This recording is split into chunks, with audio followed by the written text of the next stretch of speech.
Okay. So let's get started.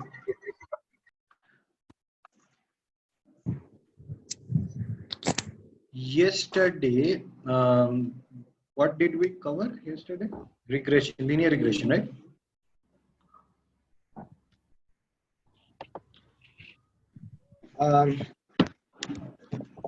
In linear regression, I think we have only done it in Excel, right?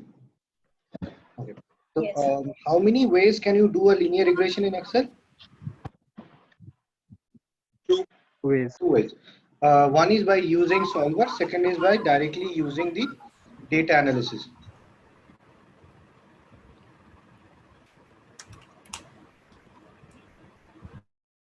Okay. Now, all of you understand what each of these numbers are? Okay. So we know multiple R square, adjusted R square, standard error, number of observations. Then you have the p-value. This should be less than 5%. And each of these should be less than 5% in order for your model to be valid. Now, after doing all of this,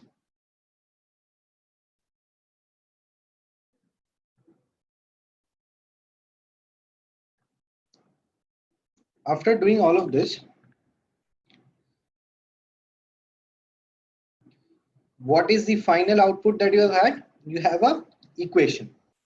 That's the output, right? So, so you have an equation which looks like, say something like sales is equal to something 2.9 into 3.9 plus 0.5 into TV plus 1.9 into radio. Let's say this is the equation that you have. Okay. Now, did we talk about how can you, what is the end deliverable to the client if you're building a linear regression? Okay. So if you're building a linear regression, the deliverable to the client can be of 3 types, right? So if one deliverable, so now let's talk about what the client wants. So deliverable, first one can be predictions. So predictions basically means you have the equation. If somebody gives you values of X, you give them value of Y. Make sense? This is predictions. Another term which is used for prediction is scoring. Scoring also basically means prediction.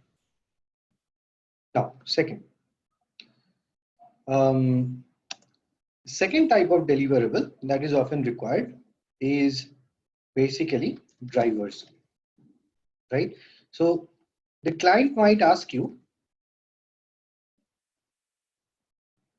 what drives my sales, right? The client might ask you this question, right? Then in that case, there can be different kinds of answers.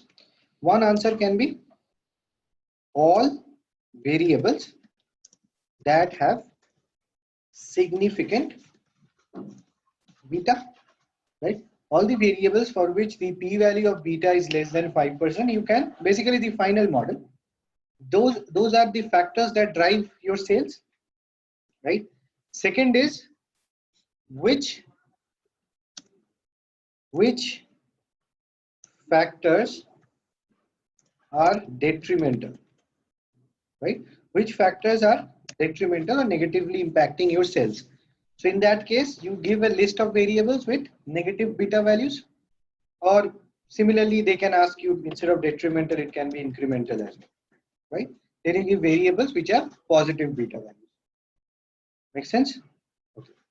Now, third kind can be, tell me out of all the drivers, which one shall I act on first, right? So if somebody asks you that, okay, that's fine, you're given me a list of variables which I understand, but I cannot act on all of them together. I can act at on these at one at a time, right? So tell me, which one should I act on first? This The will one with be, highest absolute value. yes, this will be variable with highest absolute value, right? This is the one which you need to act on first. I mean, if it is incremental, you need to do this. If it's detrimental, you need to stop this. So these kind of questions are usually asked. Now, another question which can often be asked is, why are you predicting this value, right? Somebody might ask you that, okay, you say that for a given values of x, my predicted is this much, right?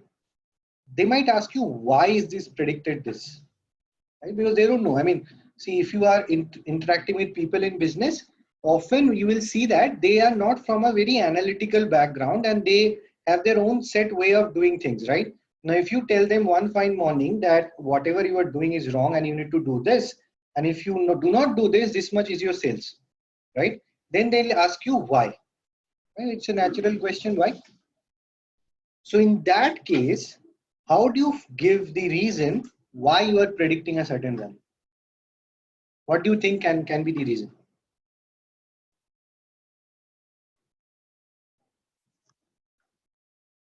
See, linear regression is a very open box, right? I mean, there is nothing secret about this technique. It's a very open equation. You have a y, you have a beta, and you use x to basically predict the value of y. Now, understand my question. So let's take another example. Let's say I am predicting your GMAT score. Right? Let's say I have a tool which predicts GMAT score. Given the number of hours of study, and let's say how many mock tests you have taken and so on, right?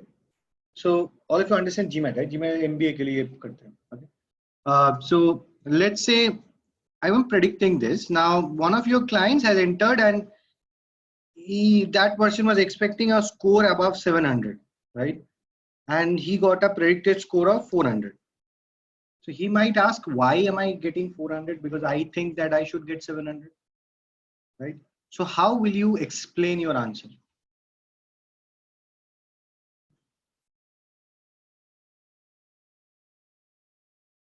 It's an open book, right? Why? How will you explain this?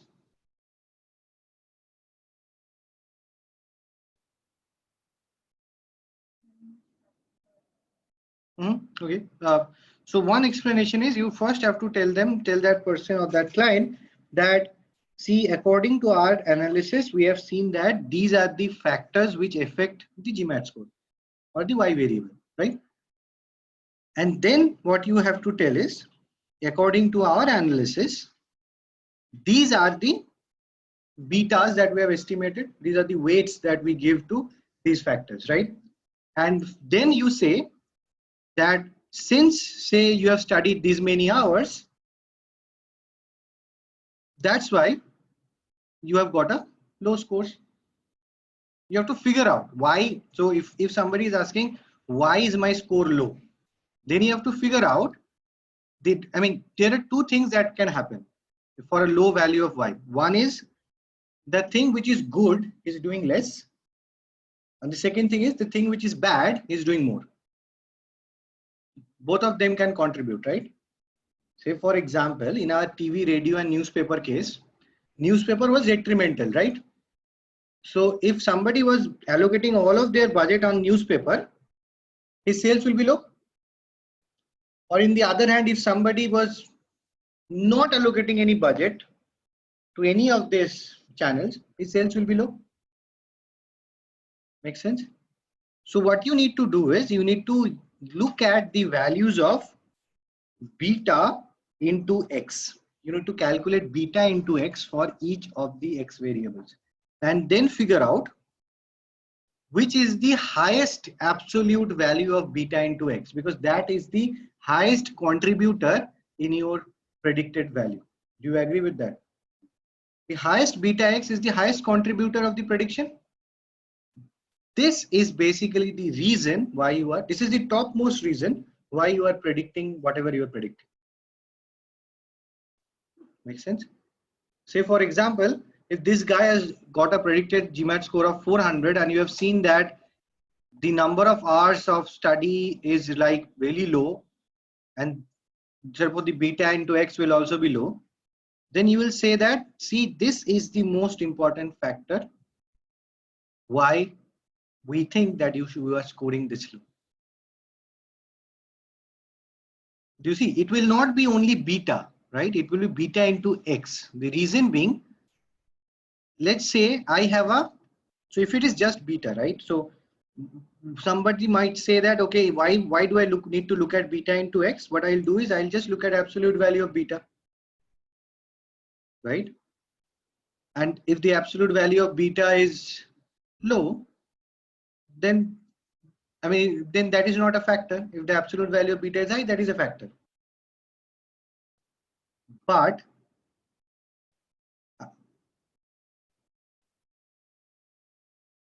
so let's say I have this GMAT score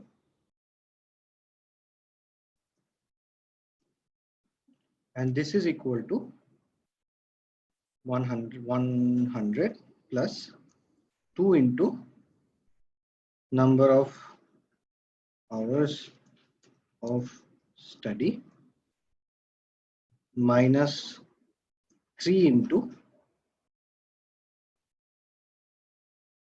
number of whatever CAT attempts plus 1 into mock tests.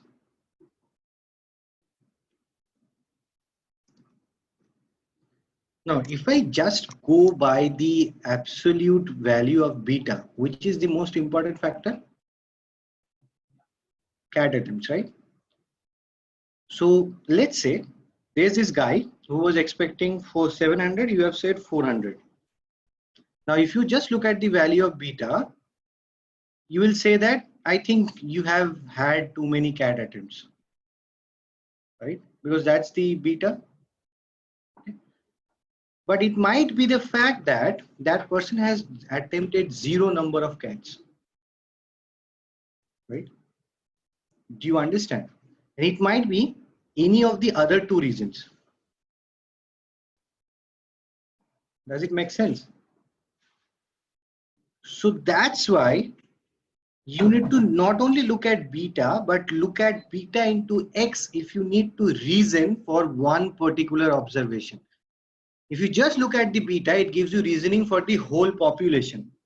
But if you want to reason for one particular observation, you need to look at beta into x. That gives you the reason for one person. Whereas just the beta gives you the overall reason for the population. So beta will tell you something like, overall, if people attempt CAT too many times, they seem to score lower in GMAT. That's the overall observation. But if I'm talking about one particular person, you need to look at beta into x. Does it make sense? Okay, so for example, let's take this equation, right? Let's take this equation. This person was expecting a score of 700. We have said 400. Now, how is that 400 coming? The 400 is coming in this particular way. This person has studied for say 200 hours. Oh, no, sorry, 100 hours, right? This person had made 0 attempts on CAT, right? And this person has taken 100 mock tests, right? If you adds up to 400. Okay. Now, what I'm saying is, if you just go by the beta values, right, which is the most important factor. Now, if you tell this person that I think your score is low because your CAT attempts are high, is that answer true for this person? No. What will be true for this person? What is the most important factor for this person? Number of hours of study. You need to figure out this is low. That's why. Right? So if you just look at beta, it will give you an observation on the whole overall population. If you want to reason for a particular observation or a particular person, you need to look at beta into X.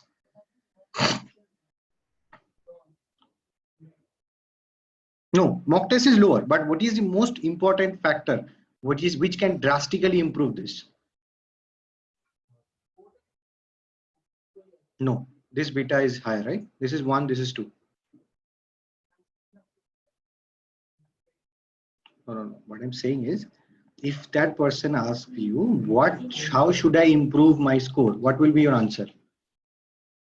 Give me one thing to improve my score. Not ideally, forget about this, right? Let's say this is 1. This is 1 and this is 2. What should be your answer? Take more mock tests. That is the easiest thing to do, right? Okay. So what is this C, 100C? No. So you think about this, that this person has already studied this many hours. This is the highest contributor to the score that he's getting. If he's asked you, why am I getting this score? You should point out the top reason is your hours of study. This is the topmost reason for you to get this score.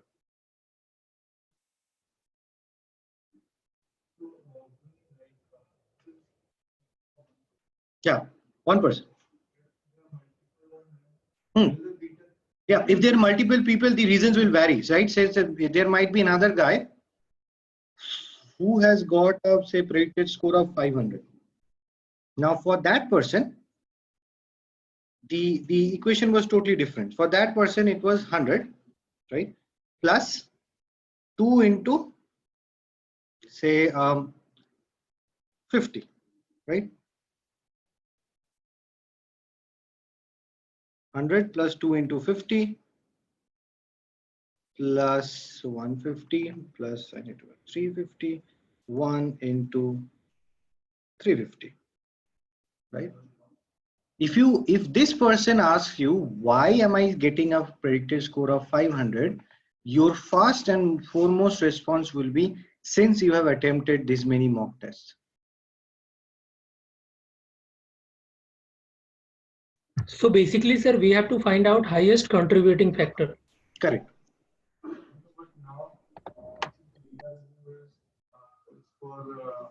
So absolute value will not work here, right? Like we have to calculate. Highest value is for hours of study. Totally agreed. But if I ask you, what is the reason for me getting a predicted score of 500? The most important reason is this. This is the highest contributing factor, right? Right. Can't? No. Because then you will have to build in that intelligence to figure out that less hours of study is bad. That is so I'm saying you a generic approach. The generic approach is whatever beta x is highest, that is the highest contributor. Sir, And this is also called knowledge you can obviously casual build modeling. more intelligence. Yeah. Sorry. Sir, this is also called casual modeling. This is what we call casual modeling. So there is nothing called casual modeling. We are all very serious. There is no casual. No, like I heard somewhere linear, we can also do cause and effect analysis or casual modeling. Causal modeling. Okay. Causal, no, this is not causal modeling. Causal modeling is different. Okay. Okay.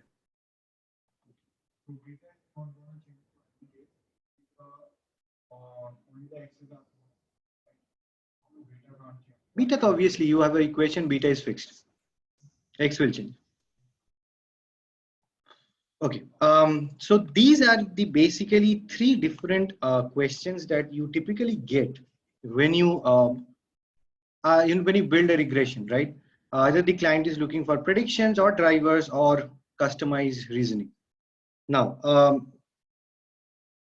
when you go for an interview, they'll also ask any one of these questions. Yes, whichever is the highest absolute value of beta into x, that is the driver. It is valid if you want to give separate reasoning for each observation. If you want to give an overall reasoning for the population, then beta. Okay. Now, is this clear? Okay. Now, so if I want to summarize what has to be remembered from whatever we have done so far, it is the fact that, so couple of things, right? So first is, what is the method? So these are like interview question which are often asked. What is the method used to estimate betas, right? So in linear regression, what is the method that is used to estimate betas? The answer is OLS. So OLS stands for ordinary least squares. Now, why do we call it ordinary least squares? Because if you remember, what were you trying to minimize? MSE, right? So it is squared of errors basically, right? Mean squared of errors. You are trying to minimize a squared of error term. That's why this is known as ordinary least square method. Okay. Why is it called ordinary? Because there are other complex methods as well. You can use weighted observations as well, and there are other methods, right? So this is the most vanilla format of linear regression, and the method that we talked about yesterday is ordinary least squares. Make sense? Or OLS, right? Now, second question. Second question is, how do you interpret betas, right? We know it, right? How do you interpret betas? Right? Beta 0 is, so there are two kinds of beta. One is that the intercept, which does not get multiplied to anything. The way you interpret it is the value of y when all values of x are 0. That's the interpretation. For every other beta, it is the unit, it is the increment in y that is expected for unit increase in x. Right? If you increase x by 1 unit, what is the amount of increment you expect in y? That is basically beta. Right? If you think about it, that's beta, right? Okay. So this is the second question. The third question, which is usually asked, is what is R square and adjusted R square? Right? What is R square and adjusted R square? We discussed this yesterday, right? All of you are clear on this? In an ideal scenario, adjusted R square should be as close to R square as possible. In an ideal scenario, adjusted R square should be as close to R square as possible. Okay. Now,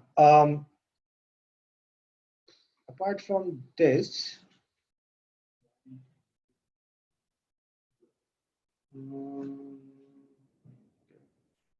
I think okay, these are like typical interview questions based on what we have covered so far. Now there are other things also which we'll cover. Now, apart from this, in the interview questions, the bare minimum that you need to remember is the first metric that you look at after building linear regression is R square. R square should be as high as possible, right? Then the next metric is adjusted R square should be closer to R square.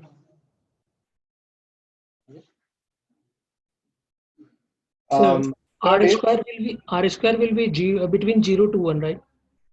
It's a percentage, right? So it will be between 0 to 1. Okay, so somewhere I have read, I mean, if your R square is near to 1, that means your regression explains the entire variability. So what is R square? It's a basically variability explained by the regression divided by total variability of the data set. So it is what? Proportion of variance explained, right? Right. So if it is close to 1, it explains almost all the variance. Okay. Okay. So at R square, adjusted R square should be as close, then p value for ANOVA should be lower than equal to 5% for p-values of betas should be lower than equal to 5%. So these are 4 things that you need to remember based on whatever we have covered. Sir, I have a question here. Actually, last night I was working on the assignment, so I got confused. So if p-value is less than 5%, we reject the null hypothesis. Right. Right. Okay. Thanks. Okay. Now, any questions on any of these?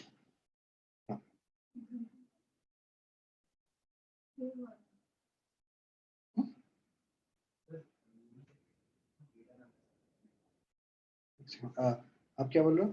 Beta last वाला हाँ beta equals to 0 null hypothesis जो होता है हाँ that is हम बताओ 5%. हाँ Greater than 5% is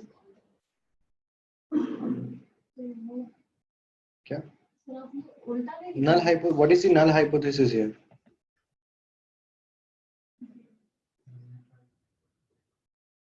Beta equal to 0 is null hypothesis, huh? Yeah. Alternate is beta not equal to 0. Right. हाँ तो आइडियल वैल्यू क्या होना चाहिए?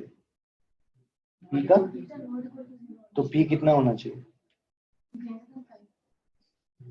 हाँ alternate है मैं किसी को ऑल्टरनेट कब आप एक्सेप्ट करते हो? p वैल्यू जब 5% से कम होता है ना.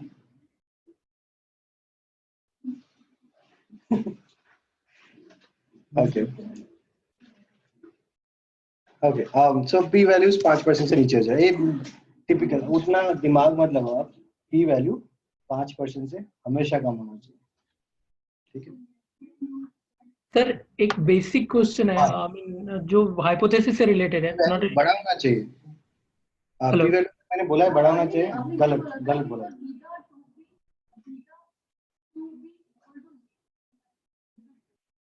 Correct.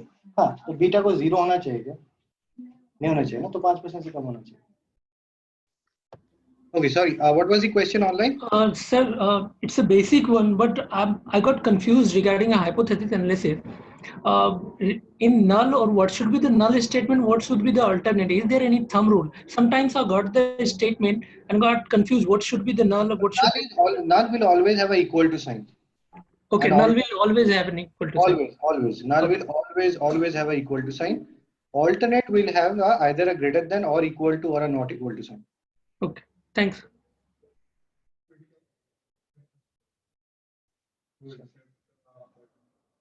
So equal to 5% is a dicey case. Toss a coin and do whatever you want. Equal to 5% there is no rule. Less than 5%, reject. Greater than 5%, accept the null. Equal to 5% के लिए कोई guideline नहीं है. मतलब बहुत लोग बोलते हैं कि you can take the null or you can take the alternate, whatever. I mean, equal to 5%, you will never probably get up exactly 5%. You will always be more than or less than. अगर मिल गया तो आप मतलब जो भी चाहे कर. Not both are correct. See, what is equal to 5% means? Equal to 5% basically means that you are exactly 95% sure that the alternate is true. And जो rule है वो बताता है कि you will reject the if you reject the null if you are more than 95% sure. तो equal to case के लिए कोई गाइडलाइन नहीं है. तो आपका बिजनेस का इंटरेस्ट जिस साइड में, take that decision. assumptions of linear regression, right?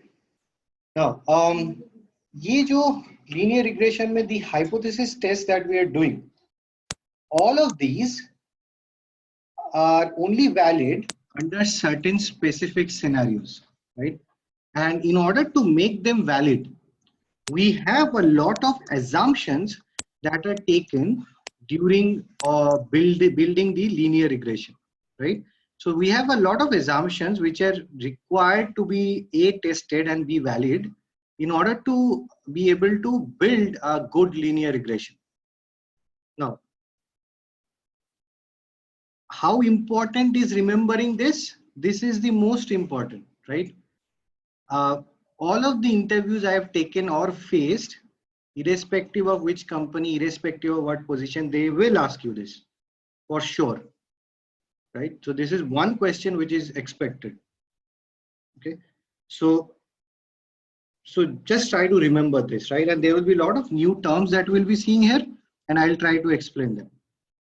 So the first and most important assumption of linear regression is X variables should be linearly related to Y, right? X should be linearly related to Y. If that is not true, then you cannot build a linear regression, right? So what do you mean by linear relation? Linear relation basically means if you plot X versus Y, so this is one of the X variables and this is Y, you should get an approximately linear curve. So linear curve means the line should lie, I mean the point should lie mostly in a straight line, right? So that should be the case. If it is not linear, I mean if it is not linear or even if it is not approximately linear, say for example, if you have an arrangement like this,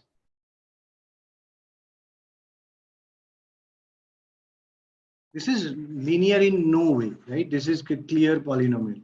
In this particular case, building a linear regression is not recommended, because a linear regression will assume a linear relationship and build an equation, whereas in reality, the relationship is not linear. Make sense? No, does not. Okay. Sir, basically this one is the scatter plot, right?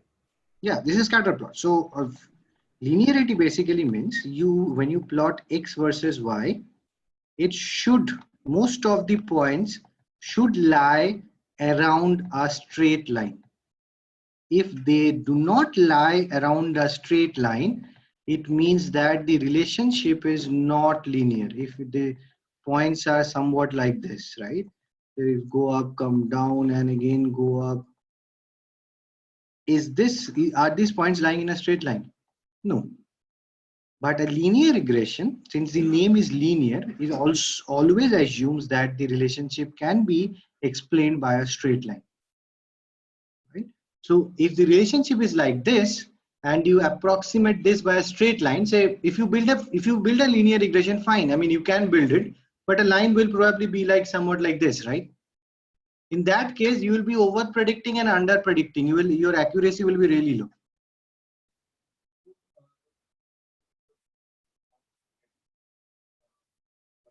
Yeah.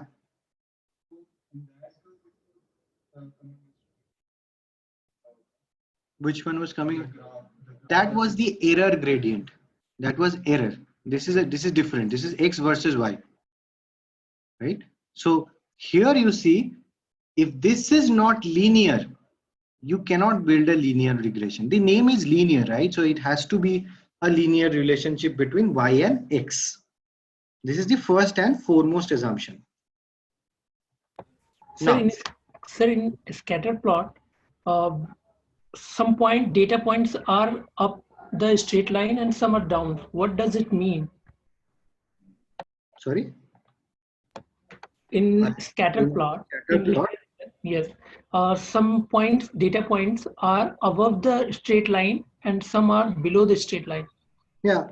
So what it signifies? I mean, that's how the points are, right? I mean, you will never be able to pass all the points through the line. You will try to pass the line through the middle of the points, right? So some of the points will be above, some of the points will be below, but the overall error will be low. Okay. So how do we figure out that the two variables are linearly related? I'll come to that. Okay, so X and Y should be linearly related. That's the first assumption. The next assumption is the residuals. Residuals basically means error. Residuals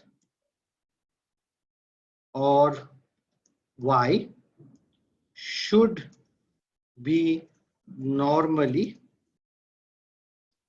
distributed, right? So the second assumption is the residual or the error or the y variable should be normally distributed. That's the second assumption, right? Now I'll come to how do you check this and what you do if they are not valid, that is later, but let me write down the assumptions first. Then you have, So this is the same y intercept. sorry, So this is the same y that is in the equation intercept. y is not intercept, y is the variable that you are trying to predict. Okay. Okay.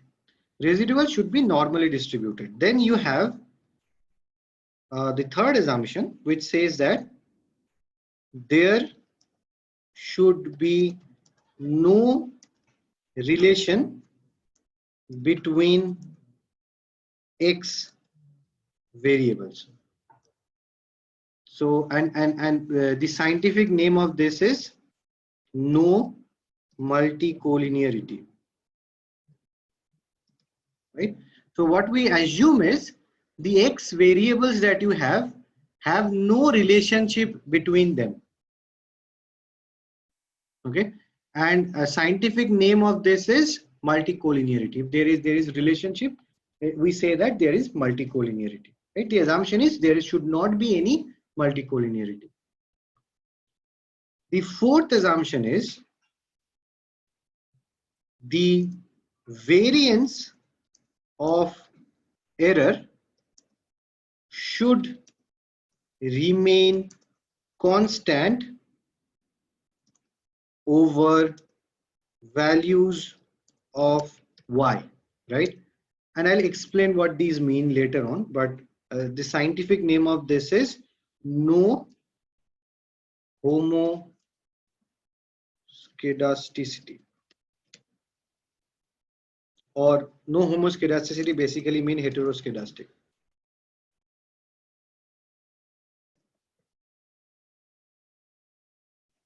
Okay. No homoscedasticity or heteroscedastic. Fifth assumption. Fifth assumption is there should not be any autocorrelation in the residuals, right? There should not be any autocorrelation in the residuals. Now so these are the 5 major assumptions. So let me go over each assumptions one at a time. Okay. Now, for each assumptions, we will learn 3 things. One, the meaning. What does it mean? What does this assumption mean? Second, we'll learn about how to check, because you need to check whether these assumptions are true or not. Third thing that we are going to learn is what to do if assumption is violated, right? Okay, this is the fourth thing actually. Third thing is what happens if the assumption is violated. Fourth thing is what to do if the assumption is violated. So these are the 4 things that we will learn for each of the assumptions. Okay. Now, so let's start with the first one. The first one is x variable should be linearly related to y. Now, what is the meaning? Meaning is very simple, right? Meaning basically is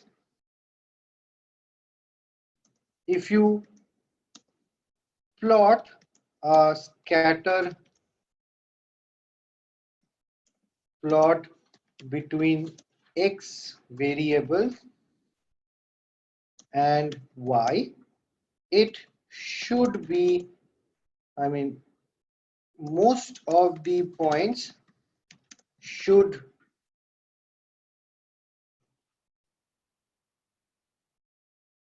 be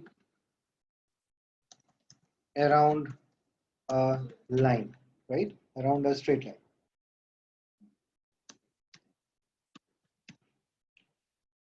Okay, so this is basically the meaning of the assumption. Now, second thing is how to check. Very simple, right? We just told you how to check. You will have to plot each x variable with y, right? And figure out if it is linear or not. So when I say plot, let's do it in one of the cases that we have done, right? So let's do it for the advertising case. In this, we have 3 variables.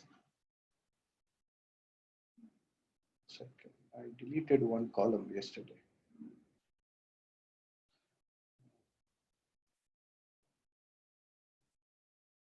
Yeah, we had these variables, right?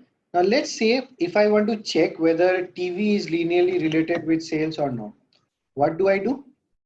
I take TV and sales and create a scatter plot. Now I'm showing it here in Excel. We will also do it in Python later. So this is the scatter plot, right? Where TV is in the x-axis and sales is in the y-axis. Now, if you look at this plot, now this is subjective. This is subjective and this will come to you with time. But if you look at this plot, if you are really, really strict, you will say that no, this is not linear. Anyways, it's not actually linear. The curve is actually like this, right? But I'm not talking about strict linearity. I'm talking about approximate linearity. Tell me that even if it is not strictly linear, if I draw somewhere a line like this, does it explain most of the points? It does, right? So we will assume such a case as linearity. So the threshold is until and unless you have something which you cannot even explain in any way. If you assume linearity, which means it is overtly non-linear, you will assume that it is linear. Until it is overtly non-linear, you will assume linearity. Okay. So the way you basically check for this assumption is scatter plot, right? You basically get a scatter plot of each x versus y. Remember, you cannot do the checking for all the variables at a single go. You have to do it one variable at a time. Make sense? Okay. Now, third, what happens if this assumption is violated? If this assumption is violated, tell me what will happen? The accuracy will be low, right? If something is not linear and you are forcing a linearity on it, the accuracy of your model will be low. Or in the other words, the MSE will be high. Accuracy low means error high, right? What is the measure of error? MSE. Make sense? Okay. Now, fourth point, right? What to do if the assumption is violated? Now let's say I have a variable, and that variable I think is not linear, right? Now there are two things that can be done. One, drop the variable, remove the variable from the analysis, right? Second, now let's say you do not want to remove the variable.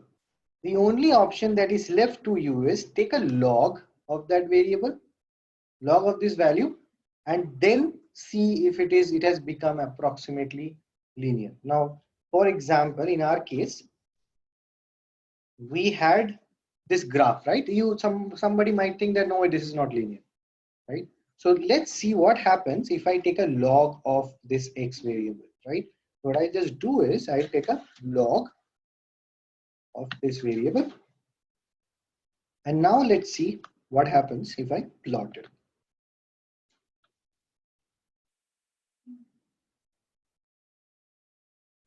Now, if you look at this, this has become more linear than before.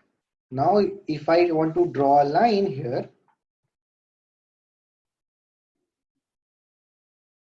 this line clearly explains more points than previously. Correct. If you take a log, it will be less scattered. So there are two actions that you can take if you think that the linearity assumption is violated. One, remove the variable, which is the easy way out. Second is take a log. Right? When you take a log, always remember do log of x plus 1. Can you tell me why?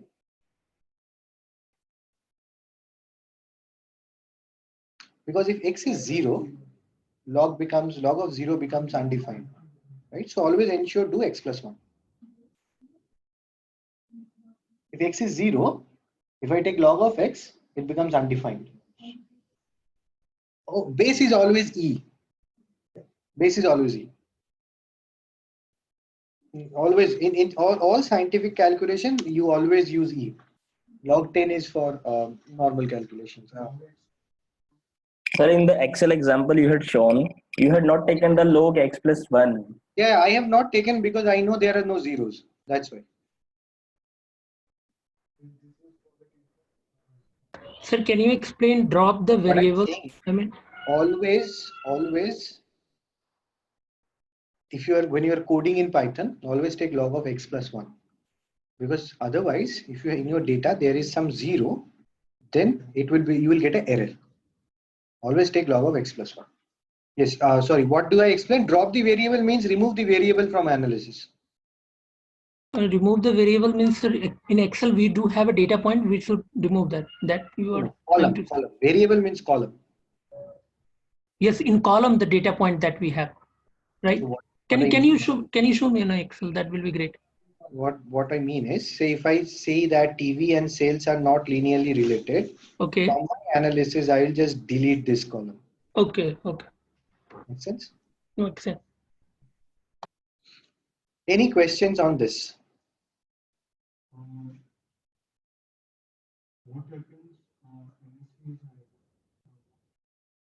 Okay, what happens if the assumption is violated? MSE will be high, right?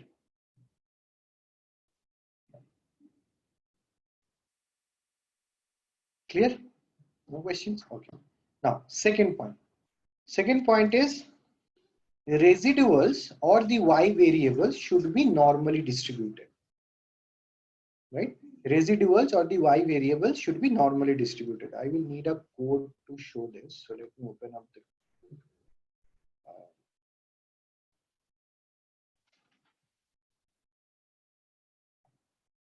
Sir, I have one question. Yeah. If we drop the variables, so how can scatter graph? Sorry, how? That can be possible. Sorry, how what? How will the drop the variable work? And how can we No. If you see in the scatter plot that it is not linear, then you drop. Obviously, if you drop it, how will you get the scatter plot?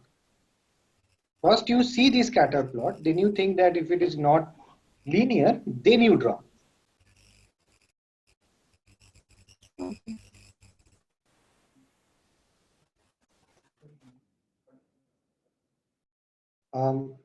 Univariate model के लिए अगर एक भी obviously एक ही variable है ना, तो वो नॉन लीनियर है तो मॉडल ही नहीं बनेगा.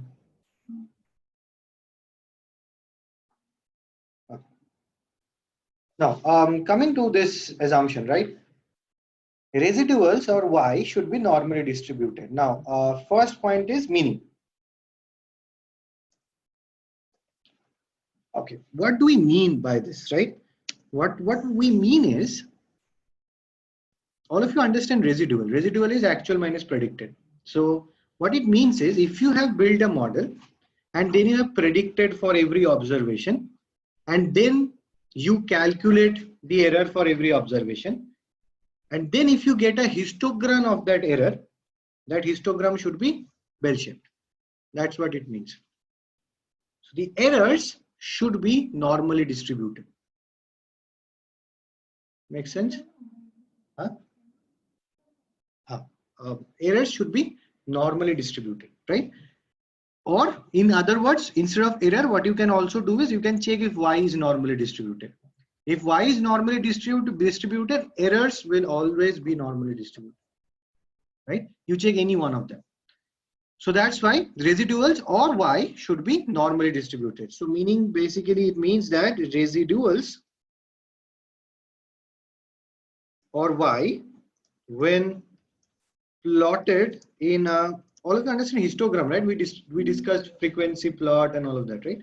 Okay. So residuals or y, when plotted in a histogram, produces a bell-shaped curve. So this is what it means. Now, second, how do you check?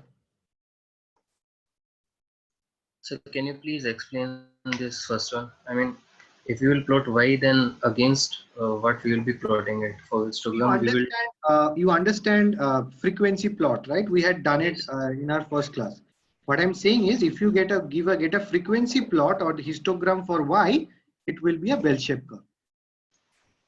Okay, and the range to plot this should, I mean, how that will be decided? The base. Sorry? What will be decided? Means how we'll decide that means if it is bell-shaped or not from that plot. By looking at it, if it looks like a bell. It's a histogram, right? Even look at it. Okay. Now, how to check, right? The best or the easiest method to check is plot a histogram of y, right? And if it is bell-shaped, then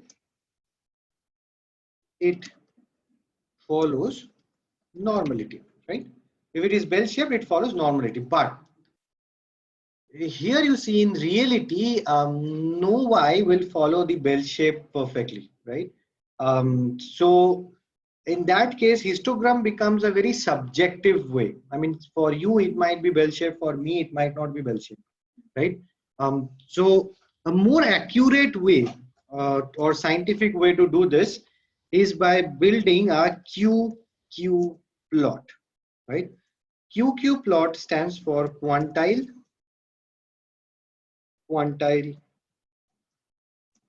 plot. Okay. Now, so QQ plot of what? QQ plot of residuals, right? We'll do a QQ plot of residuals. Now, so the next question might be, what is QQ plot? Now, to understand QQ plot, I need to verify a couple of things. First thing is, do all of you understand what is percentile? All of you understand percentile, right? Yes. What does 30 percentile mean? 30% of the data. 30% of data what?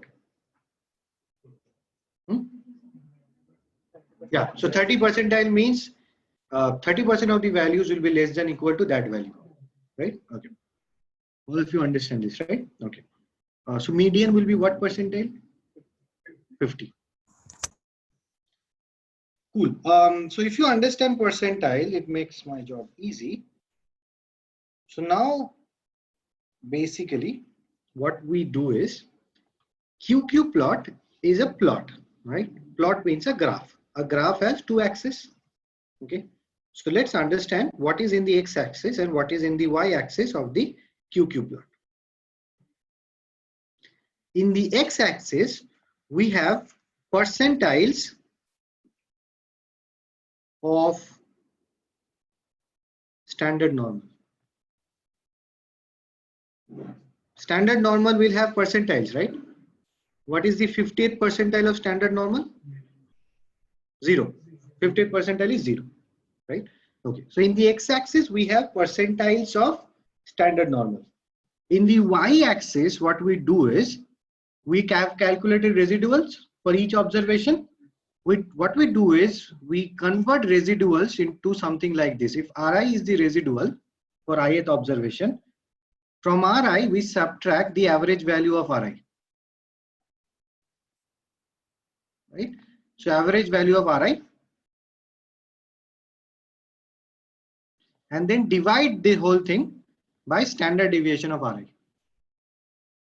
Does this expression sound familiar? Yeah. So where did you see this expression?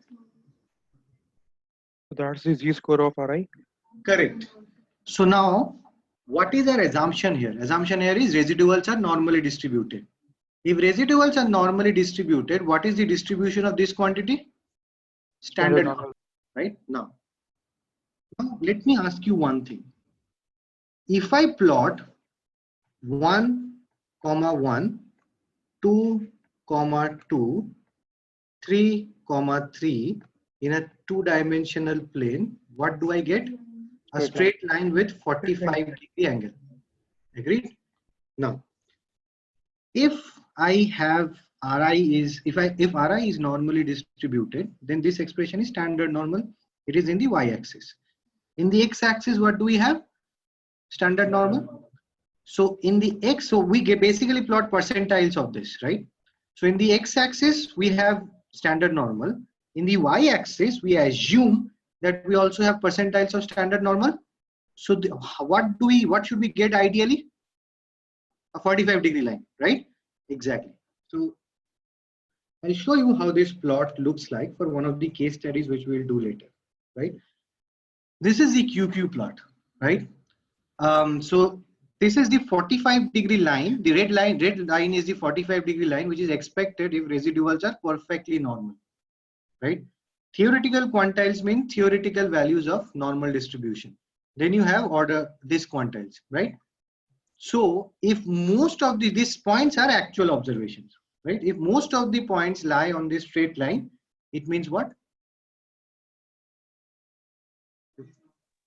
Data is Residuals are normally distributed, right? Makes sense? If most of the points lie on this straight line, then we'll say that residuals are normally distributed. Sir, as you said, deciles of standard normal. Ordered values are what we calculated using residuals.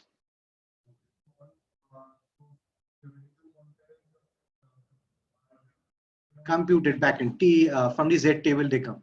They come from the Z table. What we calculate. Yeah. On residuals. Ordered values you have come. I mean, I have named them ordered values. You can name them anything, right? This is what we calculate. This comes from theoretical values, right? If this is perfectly normal, then it should form an exact 45-degree line. If it is approximately normal, then most of the points will lie on this 45-degree line, which is in this case, right? You see, most of the points are more or less lying on this line, right? So in this particular case, we'll say that it is approximately normal. Make sense? Okay. Yes. Any questions? Sir, residuals means error term. Residual means error. Actual minus predicted. Okay. So we are residuals or y. It means that both are same thing here. Sorry, residuals? You have a right sentence like residuals and y variable. Yeah, what I'm saying is either you check that residuals are normally distributed or you check y are normally distributed. If one is true, the other will also be true. You can check any one of them. Okay, because residuals are derived from y, right? Actual minus. Right. Okay, thank you. Sir, can you go to the graph? I mean, graph, yes. Graph, yeah. If you take instead of residuals, if you do the same calculations of y, graph should look similar. Okay. Sir, as you said, ordered values also normally distributed. Yeah, but ordered values are what? Ordered values are residual minus average of residual divided by their standard deviation. Right. So it follow normal distribution. As you said, normal distribution, the value should be between 0 and 1, right? No, when did I say value should be between 0 and 1? I said mean is 0, standard deviation is 1. Okay. Okay. So, sir, can we say, I mean, the value got increases, I mean, the theoretical quantiles got increases, the ordered value will increase. I mean, you can, but isn't that what it's expected? Yeah, I mean, that's all. Increases, this value and that value will always increase, right? Yeah, that's all I'm saying. Okay. Okay. Do you understand this? If it is in a straight line, it is normal. Abranil, I have a question. Yeah. You said it should be 45 degrees, right? It is what? It should be 45 degrees, right? It should be 45 degrees and straight line. The red line is a 45-degree line. I can't hear you. I can't hear you. No. I mean, there is problem with your microphone. Yes, sir. You saying what? Our assumption was it is normal. We are checking whether that assumption is true. If it was true, I mean, if it is true, then all the points will lie near the straight line, or else it won't. So in this particular case, it is, right? So we'll say that our assumption is valid, right? Okay, so two ways to check, either histogram, which we'll all do in Python later on. Second is QQ plot. I just wanted to show you what a QQ plot looked like. Okay, now third. What is the third point? Third point is what happens, right? Yes, yes. Standard normal. Standard normal, किसका मतलब? Standard normal is a distribution, right? Standard normal तो standard normal ही होता है, मतलब किसका मतलब क्या? Distribution है standard normal. Z table जो देखते थे ना? Okay. What happens, right? What happens if y or residuals are not normally distributed? So for this, we'll have to go to the output of a regression and try and understand what happens. So this is the output, right? Okay. Now, in this output, do you see any distributional assumptions anywhere? A lot of places, right? We assume that this is f. We assume that these are all t. We assume that, right? Now, f and t are derivatives of what distribution? Normal. Normal, right?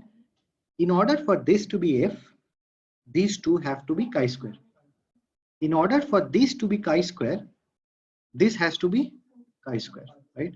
In order for this to be chi-square, what has to be normal? Y. If y is not normal, this is not chi-square. Make sense? So what happens if y is not normal? This whole hypothesis test is not valid. So the p-values that you are getting are not true. Make sense? Similarly, if it is not normal, these p-values are also not true, because this t is also derived from normal. Make sense? Okay, so what happens? All the p-values are calculated wrongly. Okay. 4. Next is what to do. So y is what we are going to calculate, right? Sorry? Y is what we are going to calculate. What are you going to calculate? You said like y is what we are going to calculate, right? Y is what we are predicting, yes. Okay. What to do, right? What do you do if this assumption is violated? Basically, you have one way. First, or the only way, is transformation. What you need to do is you need to transform y so that it becomes normal. Make sense? Now, what are the possible transformation? The most and the easiest one is log. Okay. So if you think that from the QQ plot or the histogram, you see that Y is not normal or the residuals are not normal, what you need to do is take a log of Y and then again check, right? It is not guaranteed that taking the log will always make it normal, but 60% of the cases it does, right? Take a log, check, and if it has already become a normal, then fine. Otherwise, you cannot build a linear regression. I'm not saying that you cannot build any regression model. I'm just saying that you cannot build a linear regression, because these assumptions are only for linear regression. Third. Sir, can you repeat this statement? I mean, yeah, so you take a transformation of Y, take a log of Y, and if then again check with the QQ plot. If you think that the transformation has made Y normal, then fine. Otherwise, you cannot build a linear regression. You can use any other technique, but you cannot use a linear regression. So there's only one way of transformation, only log, or is there any other way also? Log is the most used, so let's stick to that. There are other transformations as well, but for now, let's consider only log. Okay. So first we go through the histogram, and then after that QQ plot. Yeah. Histogram, I mean, you go through any one of them, right? Either you go through a histogram or a QQ plot. Okay. In my opinion, QQ plot is better because it gives you a less subjective way, because you have a comparative line with which you can compare. Histogram is subjective. Okay.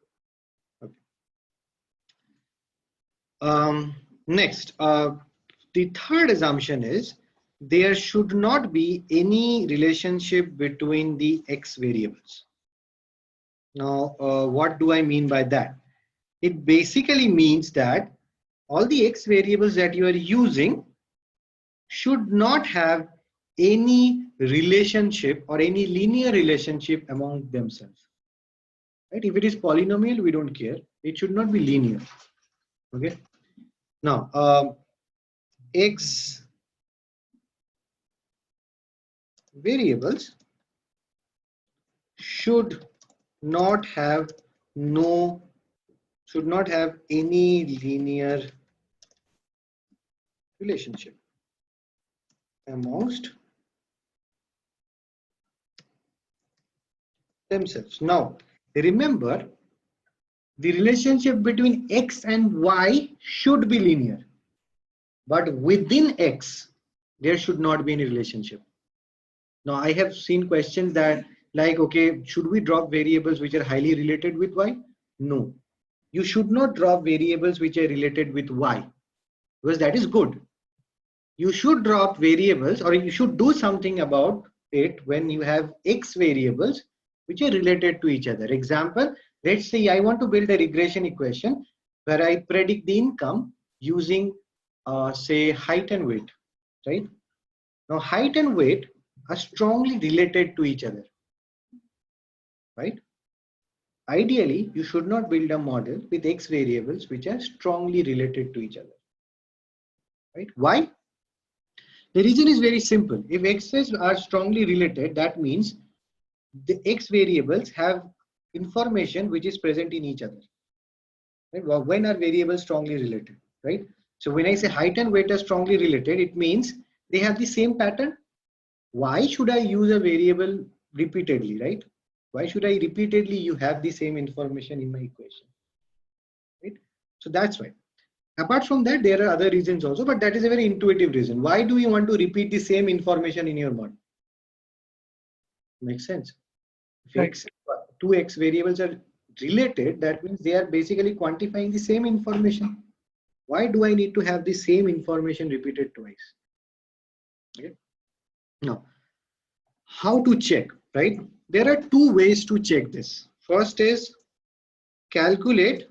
So what is the measure of relationship between two variables, two numeric variables? Correlation, right? So calculate correlation between every x with every other x variable. So you basically calculate the correlation between every x variable with every other. So let's say if you have 5 x variables, how many correlations you need to calculate? 5c2, right? So around 10, 5 into 4 by 2. No, 5 into 4 by 2. Yeah. Okay. Yeah. So basically calculate correlation between every x with every other x variable. Now, do you see any flaw in this approach? एक तो है कि बहुत ज्यादा हो जाएगा, मतलब you will have a large number of correlation that you need to check. That's one. But वो भी नहीं, चलो ज्यादा भी नहीं. Any fundamental problem in this? Correlation measure का एक fundamental drawback है. That drawback is it can only quantify relationship between two variables. अगर multivariate relationship है तो उसको quantify नहीं कर पाता. Suppose you have a scenario where say you have 3 variables, x1, x2 and x3. When you compare 2 variables at a time, इसमें कोई relationship नहीं दिखता है, मतलब दिखता है, कम दिखता है, ठीक है. But when you find relationship between x1 and x2 and x3 combined, फिर relationship बहुत ज़्यादा हो जाता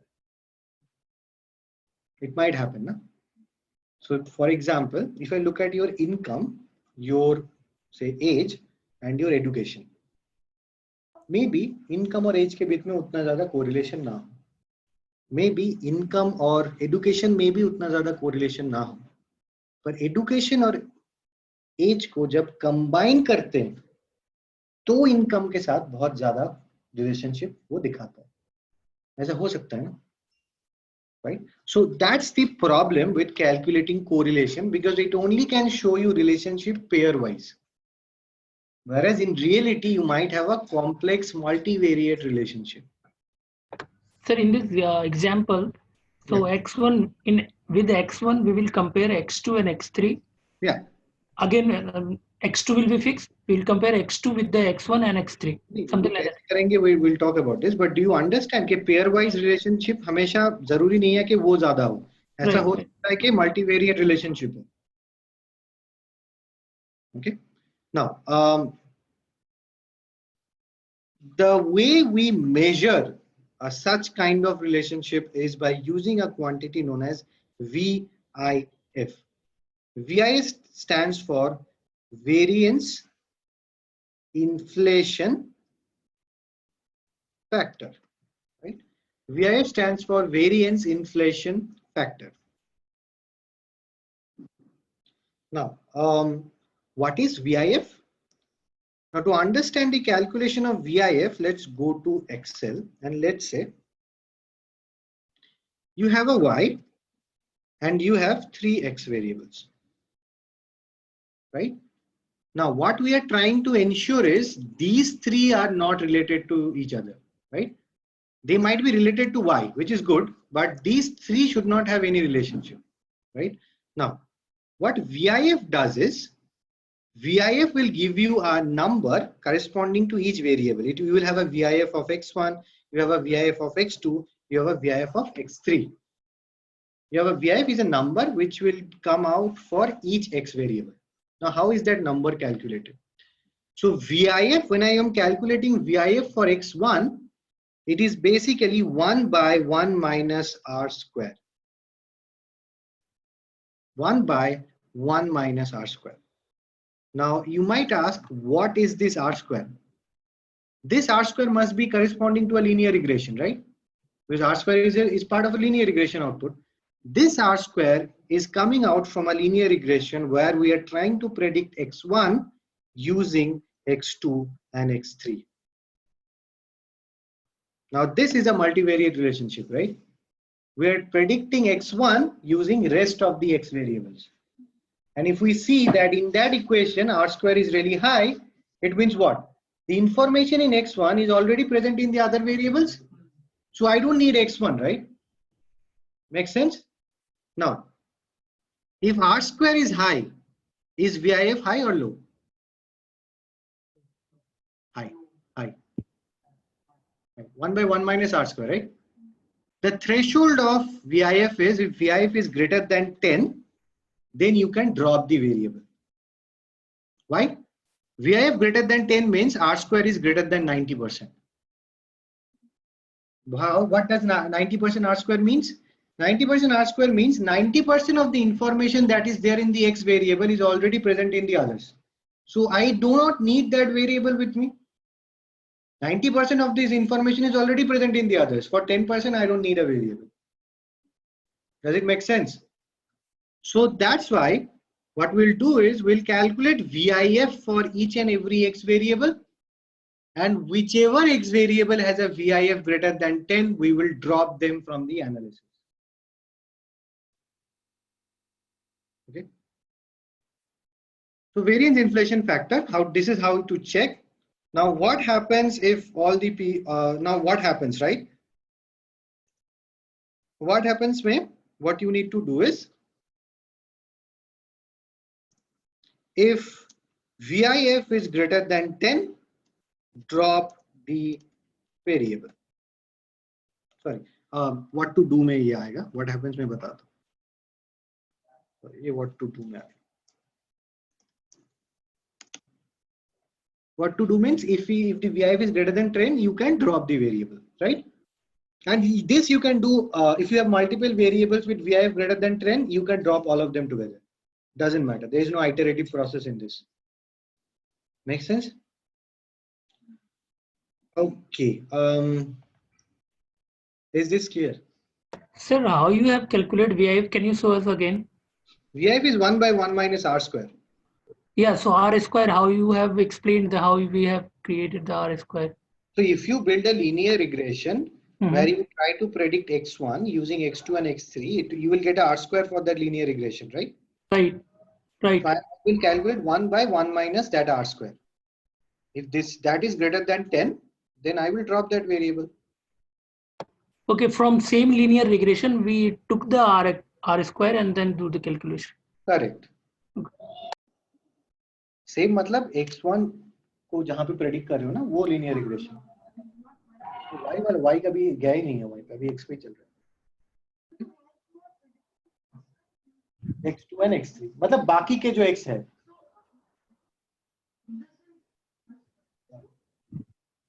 So if we drop all the variables, like what is there, what things are remained to do? You will do so when you calculate VIF of x2, you can predict x2 using x1 and x3. सारे के लिए करो. सारे के लिए करो. Sorry, what was the question? What happens if we drop all the variables? Yeah, if VIF is greater than 10 of all the variables, and we are going to drop all the variables. The VIF will never be greater than 10 for all the variables. That's what I want to hear. Okay. Okay. Okay. So this you have, if VIF is greater than 10, you drop the variables, right? Now, what happens? Now, multicollinearity is the worst possible disease that you can have in your model. I'll give you a practical scenario what I have faced. When I started working, what happened is I did not check multicollinearity, right? I did not worry. So I had built a model which was fine. The model was delivered to the client and the model showed, it was a marketing mix model. The model showed that the in-store promotion that the client was doing had a positive effect on the sale of a particular product, right? We gave this insight and the client obviously did a lot of in-store marketing, right? Now, what happens is every year the model is refreshed, right? It remains up to date and accurate. Next year, when I refresh the model, guess what? The beta value came out to be negative, right? So what happened was, previous year, the beta value was positive. Now the beta value was negative. Now, if we go back to the client and we tell that this is detrimental, he would have invested a lot of money in that, right? That is a problem. This is what I have faced, right? So this is the worst possible problem that you can have in a regression equation. Multicollinearity fluctuates the sign of your beta, right? It will fluctuate signs of beta values. So all of your forget about prediction. Prediction goes for a toss. That is there. Your interpretation also will go for a toss, right? Interpretation is often more important than the prediction because the client has to be comfortable in using the model, right? So if you have multicollinearity, your signs might fluctuate. There is no guarantee that it will, but might. I mean, today you run, that's you will get one result. Tomorrow, if you run another data, you get a different result, right? So that's the problem, or that's what happens if there is multicollinearity. So if you're building a linear model and you do not want to or do not have time to check any other assumption, please make sure you check multicollinearity, because this is the worst possible problem that can happen. Okay. Sorry, sir, please repeat the last statement.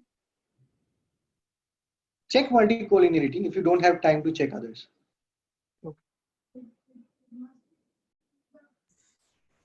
Sir, I have a question. So this multicollinearity, we check only between the continuous variables, right? Yeah, multicollinearity can only be checked between continuous variables. If I have categorical, what to do with that? Don't check. Okay. Variables में problem नहीं होता. Okay. Sorry, you were saying what? Yeah, obviously. हाँ बता रहा हूँ.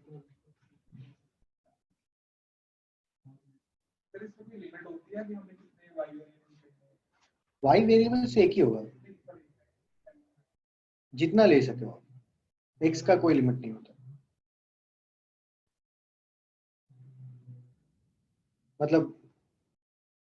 मतलब जितना ले सकते हो. 3-4 हजार 5 हजार, उससे ज्यादा जाओगे आपका सिस्टम थोड़ा स्लो हो जाएगा, पर हाँ 4-5 हजार तक तो जा ही सकते हैं. Okay, now next, the next assumption is variance of error should remain constant over values of y. Okay, variance of error should remain constant over values of y. The scientific name is no homoscedasticity, which means there is heteroscedastic. Now, what do I mean by that? The meaning is, what we do is we plot y value. You have values of y, and for each value of y, once you have built the model, you have a residual, right? So what you do is you plot these residuals against each value of y, right? And ideally what should happen is the variance should remain constant. So basically what I'm saying is, say if I take this range of y, and within this, if I see that the spread is this much, so this much is the spread. If I take some other range of y, I also should get the same spread. The average might increase, but the spread should remain constant. That's what this means. Spread means the data point. Spread means the what do I say? The standard deviation. Spread means how different the values are, right? Okay. The average might increase, the plot might be going up, but the way the points are spread across should be similar. Okay. Now, so it means that spread of residuals should remain constant with values of y. Now, how do you check? The check is exactly the same way. What you do is you get a scatter plot of actual value of y versus residual. Now in this scatter plot, if there is a funnel shape means what? If you have a shape which is somewhat like this, right? Do you think here the variance is constant? No, right? So variance was this much here, and it has increased to this much, right? Or you have a inward funnel which looks like this. Basically a funnel. If you have a funnel shape, that means that there is heteroscedasticity. Let me show you an example. Again, this is an analysis that we will do, but I'm still showing you some of the graphs.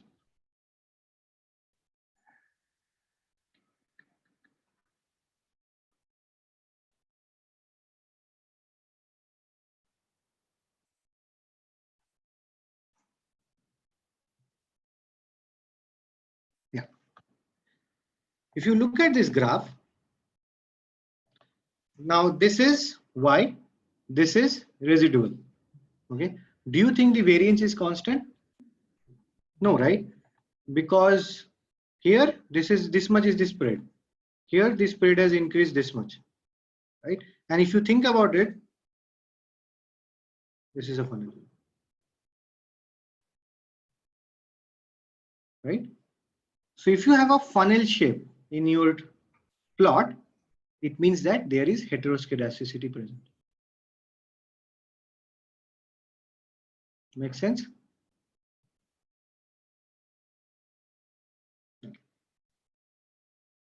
So how to check scatter plot? Plot of residuals versus Y. Right? Now, what happens if there is heteroscedasticity?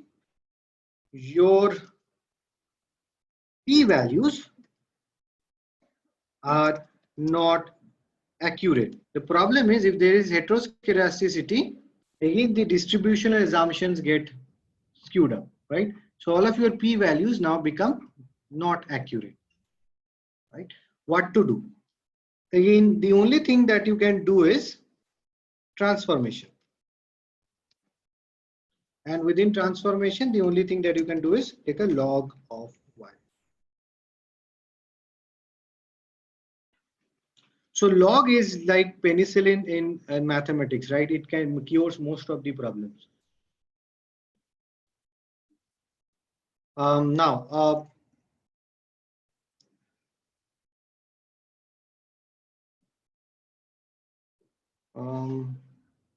yeah, we have done this, right? Clear? Sir, what is homo? Yeah. So what happens is, if you take a log, the variance reduces actually. So log reduces the scale, right? So variance reduces. Although the problem will be there, the magnitude of the problem will be lower. Sorry, sorry, what was the question from online? So what was the homoscedasticity? Homo means same, scedasticity means variance. ये Latin word है. ये जो मैंने यहाँ पे लिखा है ना, Yes, sir. इसको लैटिन में ये बोलेंगे नो होमोस्केडास्टिसिटी या हेटेरोस्केडास्टिक भी बोल सकते हो. होमोस्केडास्टिसिटी का ऑपोजिट है हेटेरोस्केडास्टिक. No homoscedasticity. Oh, sorry, yeah, sorry, yeah, sorry. Absolutely. It should be homoscedastic, no heteroscedasticity.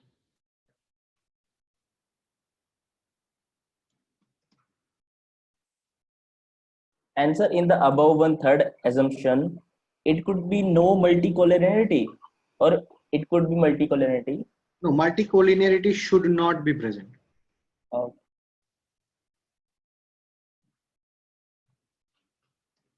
That's what we discussed, right? We said that the variables should not have any relationship. Multi means multiple, collinearity means relationship. Yeah, strong relationship shouldn't be there. Yeah. Next, fifth assumption and the last one. Fifth assumption is there should not be any autocorrelation in the residuals. Now, what do I mean by that?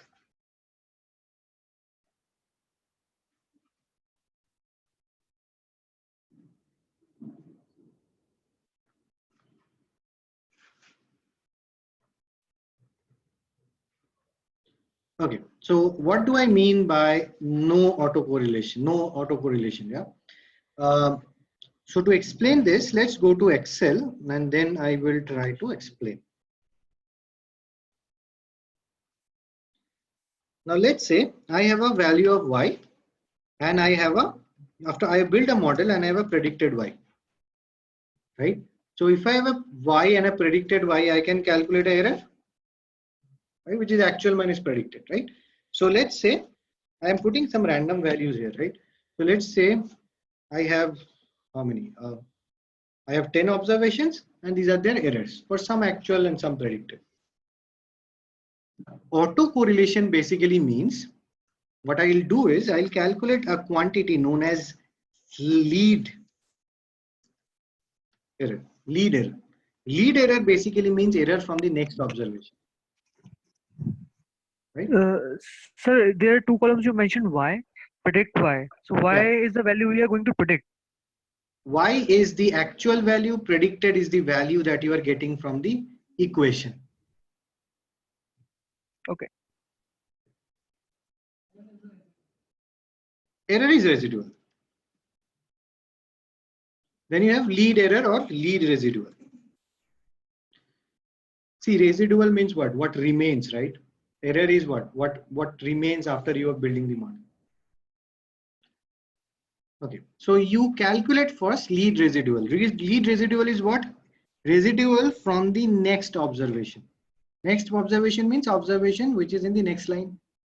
Okay, you calculate this and then you calculate correlation between residual and lead residual.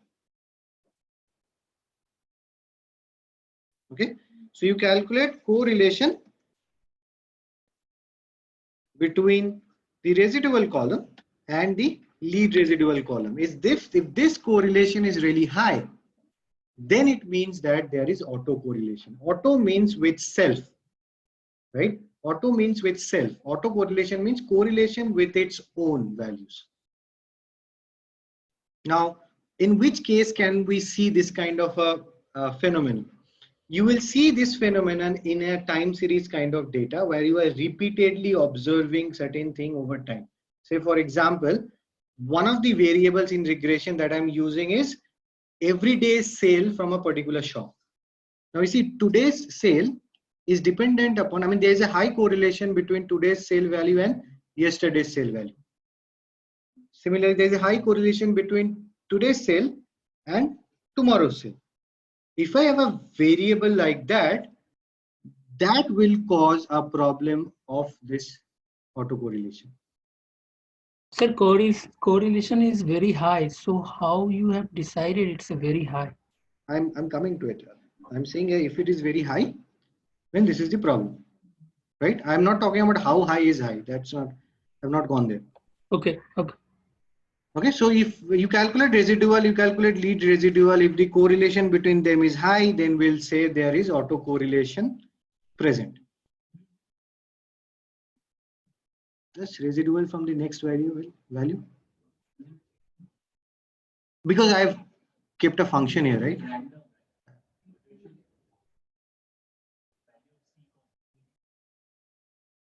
What?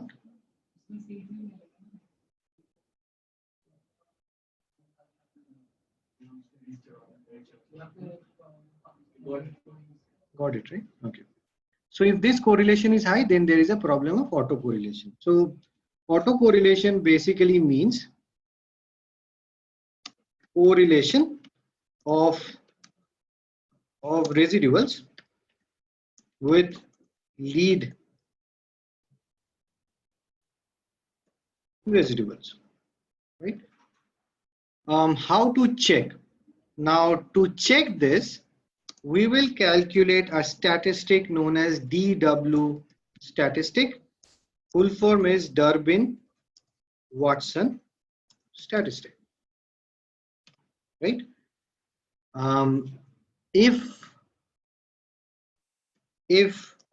DW statistic is approximately equal to 2, then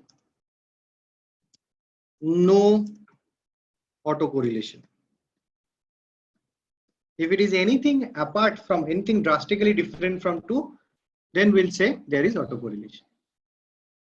Right? DW statistic is actually produced as a byproduct of linear regression in Python. So you don't have to run anything extra. Is approximately equal to 2, then no autocorrelation. If it is not approximately equal to 2, then there is autocorrelation. Make sense? Okay. So when you say approximately equal to, greater, अगर ज़्यादा होगा तो भी autocorrelation है, कम होगा तो भी autocorrelation. Sorry, what? What was the question from online? So I'm saying when you say approximately equal to 2, what's the margin of error we take? Margin of error will be, I mean, again, there is no threshold. I would probably say 10%, which is basically 1.8 to 2.2. Keep it around that, right? Anything below that or above that is problem. What happens if the assumption is violated? If the assumption is violated, again, it affects the p-values. Because you, in calculating the p-values, you assume that errors are not related to one another. So your p-values are affected. Now, what to do if the assumption is violated? If the assumption is violated, what you can do is understand why, right? Why is there autocorrelation present? Now, to understand why, you have to understand what is a residual. A residual is what? Actual minus predicted. Now, actual is what? Y. Predicted is what? Predicted is a function of X. So if there is autocorrelation present, there are two sources of it. Either it is coming from Y or it is coming from any one of the X's. Make sense? ये दो ही तो source है, कहीं से तो आया होगा यहाँ से. Okay. So now you check correlation of Y with lead value of Y. Right? That's the first thing that you check. If that correlation is high, it means autocorrelation is coming from Y. Then you cannot do anything. Then you cannot, because you cannot drop Y, right? If you drop Y, there is no equation. Then you cannot build a linear regression. If the autocorrelation is coming in for one of the X's, then you can do is you can drop the X. Right? So what you basically do is understand Y. Then if autocorrelation is due to Y, then cannot build linear. But if the autocorrelation is due to X,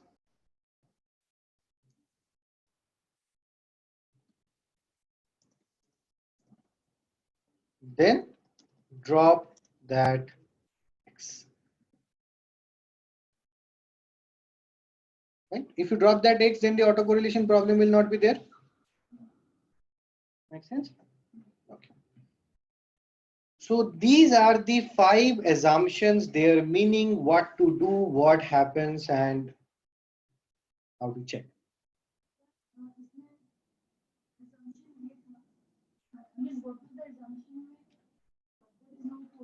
Assumption is there is no autocorrelation.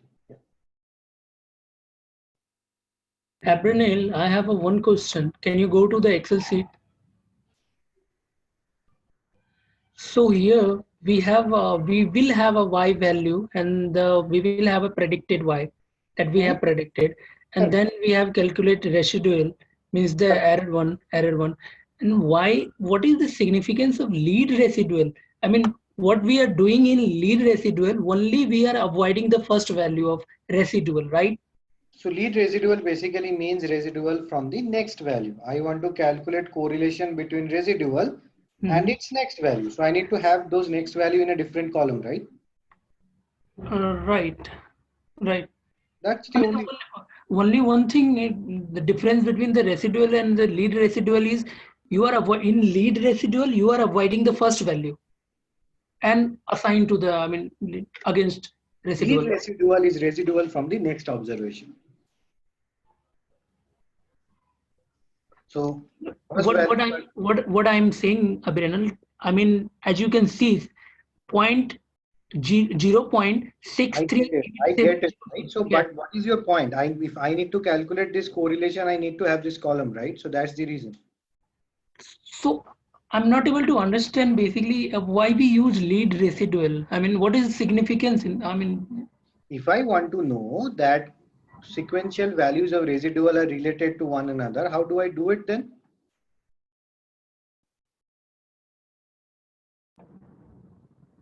okay, for that we need lead residual. Exactly. We have to try the same thing with y. Y, and if there is no problem in y, then each and every. Not 0. The correlation should be less than 50%.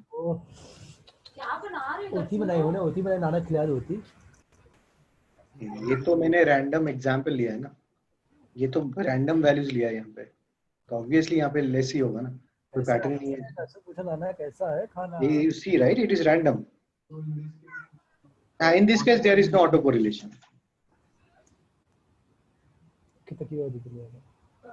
Okay. Any other question on this? Excuse me, I have a question. Yeah. Can you please go to the notes last part?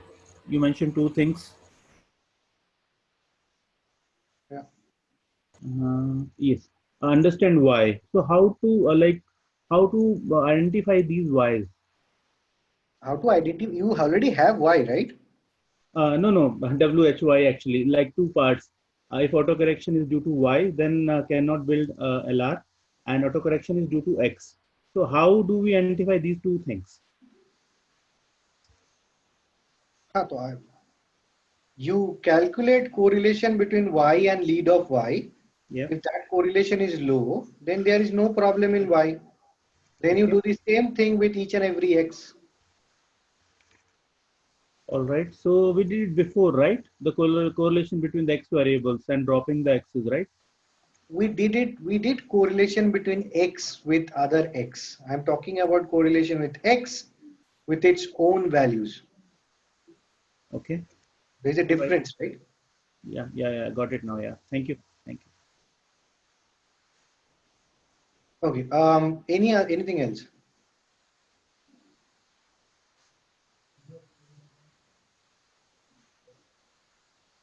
So autocorrelation can happen in residual can happen due to two reasons, right? Because residual is coming from either y or x. So that's what I will check whether autocorrelation is present in y or is it present in any one of the x's. That's what we'll check. If it is y, then you cannot build a linear regression. If it is x, then you can drop it.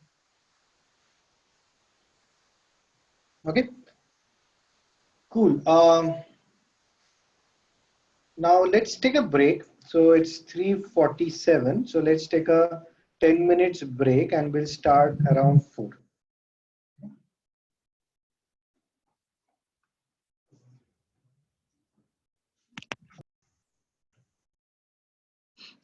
So any questions on what we have covered so far?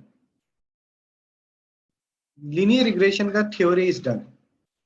This was all theory. Any questions on the theory?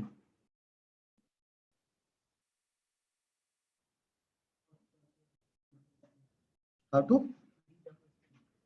DW statistic तो अब मैं दिखाऊंगा कैसे calculate होता है Python में.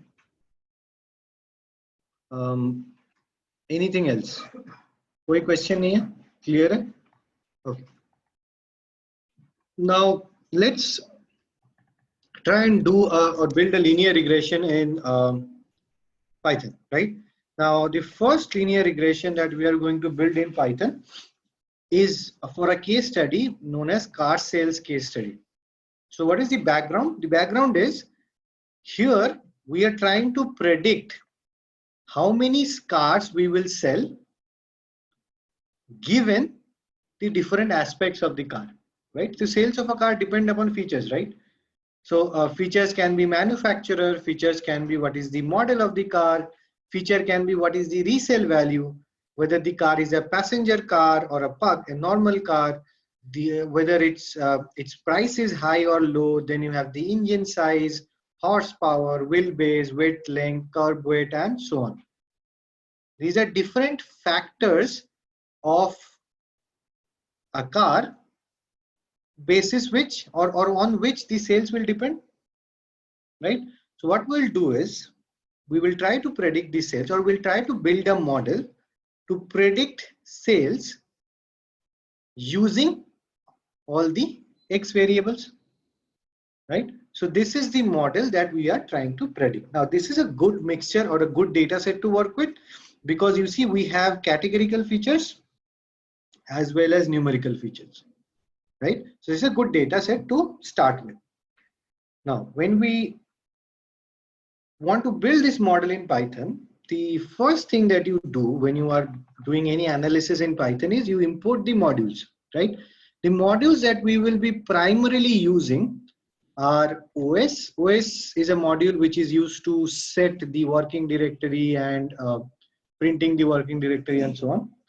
Then we have pandas. Pandas, we will primarily use the data frame structure. Then we have NumPy, which we will use some of the functions. Then to plot, we use a module known as matplotlib, right? And when we plot, I'll explain the code. And again, there is another module called Seaborn, which we will also use to plot graphs, right? These two are for plotting graphs. These are for mathematical calculations. This is a utility module. Make sense? Now, there is another module called pandas profiling, which I'll come later. I'll explain what it does. Now, there are few statements that I have given here, and this is mostly related to the plots. Percentage pylab inline basically means that I want the plots to be plotted inline, which means just below the line of code.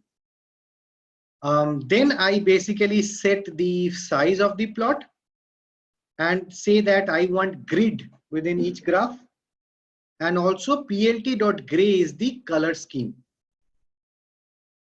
Okay, so these are, again, these three are optional. If you might want to do it, or if it's fine if you don't do it, then it will take default values. Figure Sir, size. what is the use of 10 percent centimeter by 7.5 centimeter. The size of the. I think so. Yeah, I think so. Inches तो नहीं होगा, मतलब foot तो नहीं होगा, screen तो इतना ही है. इंचेस भी नहीं होगा. इंचेस होगा तो बहुत बड़ा हो जाएगा. मिलीमीटर भी नहीं होगा, फिर बहुत छोटा हो जाएगा. बचा क्या centimetre. Grid is for labeling. Grid is आपको ग्राफ में ग्रिड लाइंस चाहिए कि नहीं. ग्रिड लाइंस होते हैं ना ग्राफ में, वो चाहिए क्या. Sorry,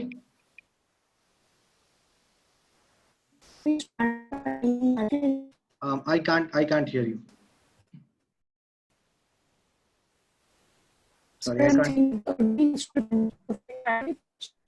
I can't hear you. Sorry. Seaborn and matplotlib are for plotting graphs. I'll come to them. Okay. What is the use of pandas profiling and the percent pylab inline? Sir, I just told you pandas profiling, I'll explain later. Pylab inline basically ensures that the plots are just below the line of code. Inline plotting बोलते हैं इसको. जहाँ पे code होगा उसके नीचे ही plot आ जाएगा. Okay, now the first thing that you should do if you are building or doing any kind of analysis is set a working directory. Now, how do you set a working directory? If you want to know your current working directory, you say %pwd. It prints the current working directory. ये Linux commands है, pwd. Then what if you want to set a particular location as your working directory, then you see %cd and the location. Okay, I mean either you can give location separated by double slash, or इसको double inverted comma में if you enclose, you can even directly copy paste the folder location from Windows. ये ले लेगा, ठीक है? Okay. Now, if you do not want to set a working directory, then you'll have to give the full path for the file. Okay. Again, if you are using a single inverted comma, you will have to use these double slashes. If you are using a double inverted comma, then you can directly copy and paste the folder path from the Explorer. Here? Okay. हाँ, double slash देना पड़ेगा, double inverted comma में single slash से काम चल जाएगा, ठीक है? Okay. Now, all of you are clear on how to import CSV files, right? Read_CSV. So this imports the file. The first thing that you should do after you have imported a file is check for what kind of variables you have got. How do you do that? Either use info or D types or F types, right? So this tells me a couple of things. First is I have 157 observations, right? You see 157 entries. Yeah. I have missing values. Why? Because I see numbers which is less than 157, right? I have missing values here, right? Also, what I know is I have a mixture of variables. I have object basically means categorical, and I have numerical. Clear? So this is the insight from this output. Okay. Now, after I have looked at the variable types, then it is good to do a head and a tail just to ensure that things have been read properly, right? So do a head and tail and you see that you have got all the required variables properly. Make sense? Now, if you want to look at what columns you have, then you can do data frame dot columns. These are the names of the columns. Okay. Now I'll come to this plot later. The first thing that you should do when you are analyzing anything is to separate out the numeric variables from the categorical. That is the first thing that you should do. The reason being, analyzing numeric variables are done totally differently as compared to categorical, right? Because you can calculate things like mean, median, mode for numerical, which cannot be done for categorical, right? So the first thing that I do is I separate out numeric variables and categorical variables. How do I do that? What I do is I basically look at the data types. And if the data types are either float or integer, I store the names of the variables into numeric variable. If data type is object, I store the names in the categorical variable. Make sense? Okay. So now if you run this, you have two lists of variables. First one numeric, second one categorical. Okay. Now, then what I do is I create a data frame with only numeric variables. Okay. If I pass on the list of numeric variable names, I will get the numeric variable data frame. So this gives me a data frame of numeric variables. Then the next thing that I do is create a data frame with categorical variables. So I now have two data frames, one which is purely numerical, second which is purely categorical. The reason I did this because I wanted to apply this function. If you remember this function, this is what we have already seen in basic Python, right? This function calculates all the required statistics from a given data frame. Up. Okay. So numerical variables can be stored in two types of arrangements, 64-bit and 32-bit. I want to ensure that everything is taken into account. Okay. Clear? Now, what this function will do is, we have explained this function already, right? So this function calculates number of observation, number of missing value, sum, mean, median, standard deviation, minimum value, then 1 percentile, 5 percentile, and so on, right? So let me run this, and now let's look at the output.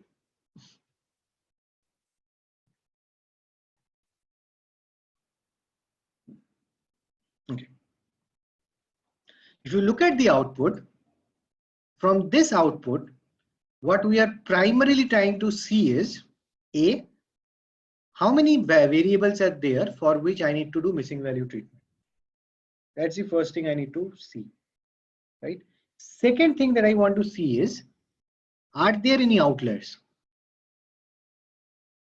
right? So how do you identify outliers? You are basically looking to find if there are any abnormally high or abnormally low values. So how do you get that? You look at 1 percentile and minimum. If they are drastically different, that means there is an abnormally low value, which there isn't. Okay. If you want to find out abnormally high values, you look at 99 percentile and maximum. In this case, there is there is still no outliers, I think. Do you see any drastically different values? I mean, this might be, but let's see what variable is this. Sales, okay. I mean, okay. This might be an outlier, right? So we have mean and max column inside our data frame. Sorry. So from where we have mean and max? So inside already there. I ran this function, right? Okay, so we have calculated this. One second. N is number of observations. I ran this function, I get this output. From this output, I am looking at two things. Number of variables I need to do missing value treatment for, and second is if there are any outliers. Make sense? Number of missing. N is a number of observations, N miss is number of missing values. No, so you see, N is number of observations which is there, which is not missing. N miss is number of missing. So if you see, if you add them up, they will always add up to 157. So for example, this is 155 plus 2. Wherever there is zero missing value, N is 157. No? Sir, when we are talking about the outlier in P1 and minimum column, so if we see the length row, the value here is 149 and P1 is 154, which is very different from the other values. What do you mean by other values? Like 0, 1, 5.16, 9.23. I mean, how you are saying that drastically different? So why do you see 0, 5.26 and all of that? So how will we see the drastically different value? Yeah, I mean, if the minimum value is very different from 1 percentile value, okay, then it is drastically different. Okay, got it. Abhinil, can you explain N miss? I mean, N miss column, what it signifies? Number of missing values. Okay, cells in 1000, there is a zero number missing value. Yeah. Similarly, okay. Clear? कोई question है इस पे?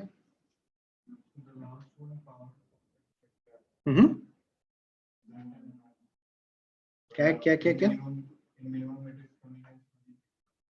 हाँ, I mean, yeah, I mean, it's okay. I mean, it might be an outlier. Agree.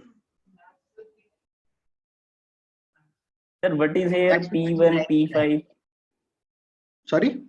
What is here P1, P5, P10, P25 probability? 1 percentile, 5 percentile, 10 percentile, 25 percentile. I mean, did you guys go through the pandas workbook? ये था वहां पे, है ना? I told you ना, you need to go through the workbooks.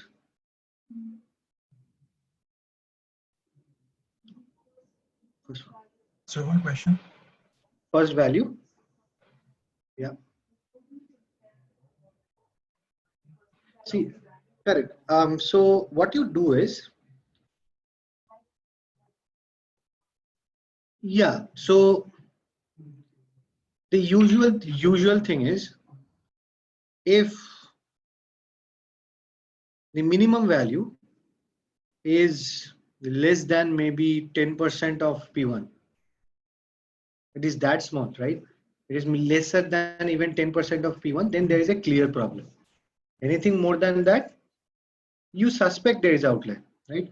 Similarly, if maximum is more than 10 times that of P99, then there is a clear problem. Otherwise, you suspect, right? 10 times, 10 गुना होना चाहिए. Similarly, minimum जो है ना, वो 10% से नीचे होना चाहिए P1 का. 10 का मल्टीपल लेते हो. अगर मैं बोल रहा हूं जो मिनिमम है वो P1 का 10% से कम होना चाहिए, मतलब क्या है, P1 10 टाइम्स से ज्यादा है ना मिनिमम का, तो उल्टा होगा ना उसका. Okay, now so this is numeric summary, and you see this process is very manual, right? You have to look at each variable and understand, right? So what some people realize that this was a manual problem, and what they have done is they have come up with a code which is there, or they have come up with a function which is there in this pandas profiling module. Remember there was a module called pandas profiling? The pandas profiling module has a very useful function for profile report. Name of the function is profile report. What this does is, so car sales is the data set that we have, right? If I run this function on the whole data set, I did not separate out numeric and categorical, by the way. This is the full data set. You understand? This is the whole data set that I imported, right? If I run this takes a bit of time. Let this finish running.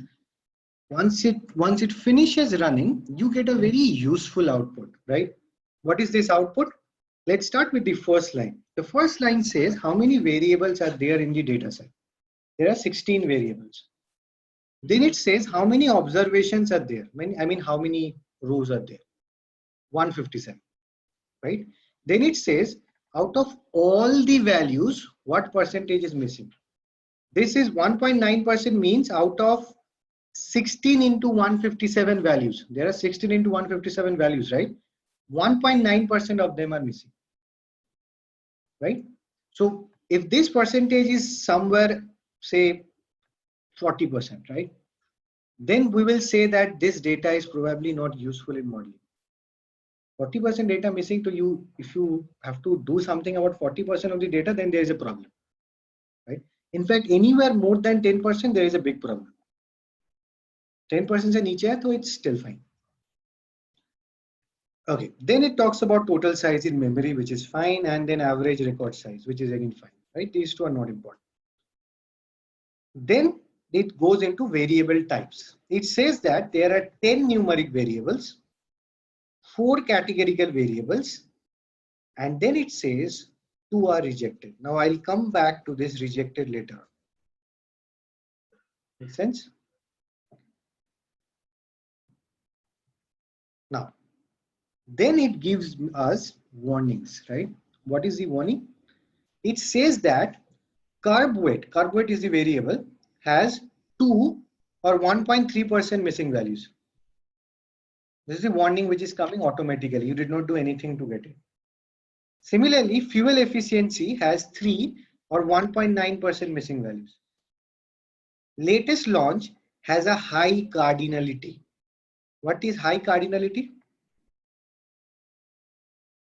High cardinality means high number of distinct values. So if you have a column, mind you, how many rows are there? 157 rows. You have a column where out of 157 rows, 130 rows have distinct values. Can we make any use of this column? कोई use नहीं है ना इसका, हर value different है तो कोई use ही नहीं है. So we will, if the cardinality of a categorical variable, mind you this is categorical by the way, numeric variable का cardinality हमेशा ज्यादा होगा क्योंकि age, height, weight ये सबके लिए अलग होता है. Cardinality is a problem, high cardinality is a problem in categorical variable क्योंकि हर variable, हर observation पे अगर मेरे को अलग अलग categories दिख रहे हैं, I cannot do any pattern search for it. There is no pattern, right? So variable with very high cardinality, you need to drop it, and that's why it is coming as a warning. Make sense? Similarly, model has a high cardinality. मतलब 157 rows में 156 rows अलग-अलग values लेते हैं. तो ये variable हमारे कुछ काम का नहीं है. इसमें pattern ही नहीं देख पाएंगे ना. हर value तो एक ही बार आएगा. सर 157 rows में एटलीस्ट कितने होने चाहिए?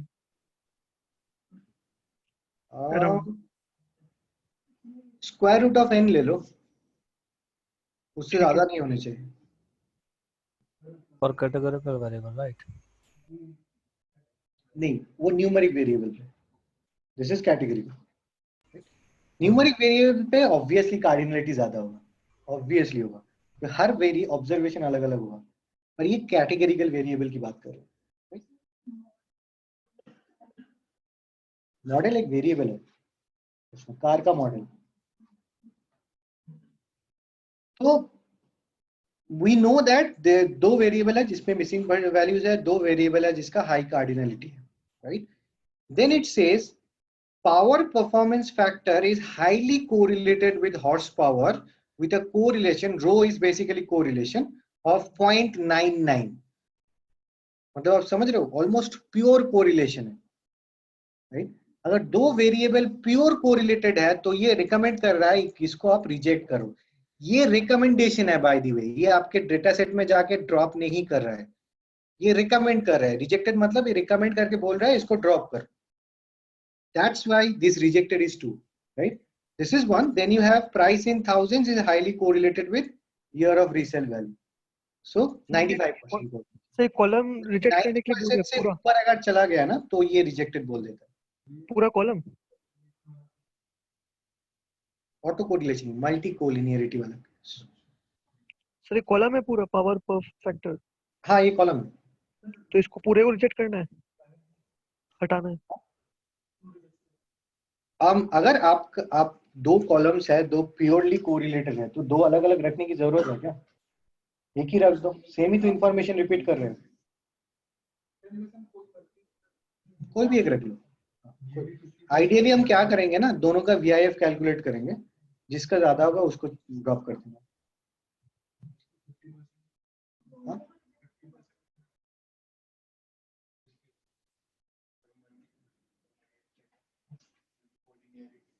हाँ 50% पे ही हम कर सकते, 50% से कम हो या तभी होगा.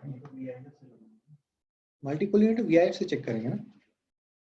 यहाँ पे कोड, यहाँ पे जो कोड है वो अगर कोरिलेशन 90% से ऊपर चला गया ना किसी दो वेरिएबल पे, तो ये फ्लैग कर देता है रिजेक्टेड बोल के.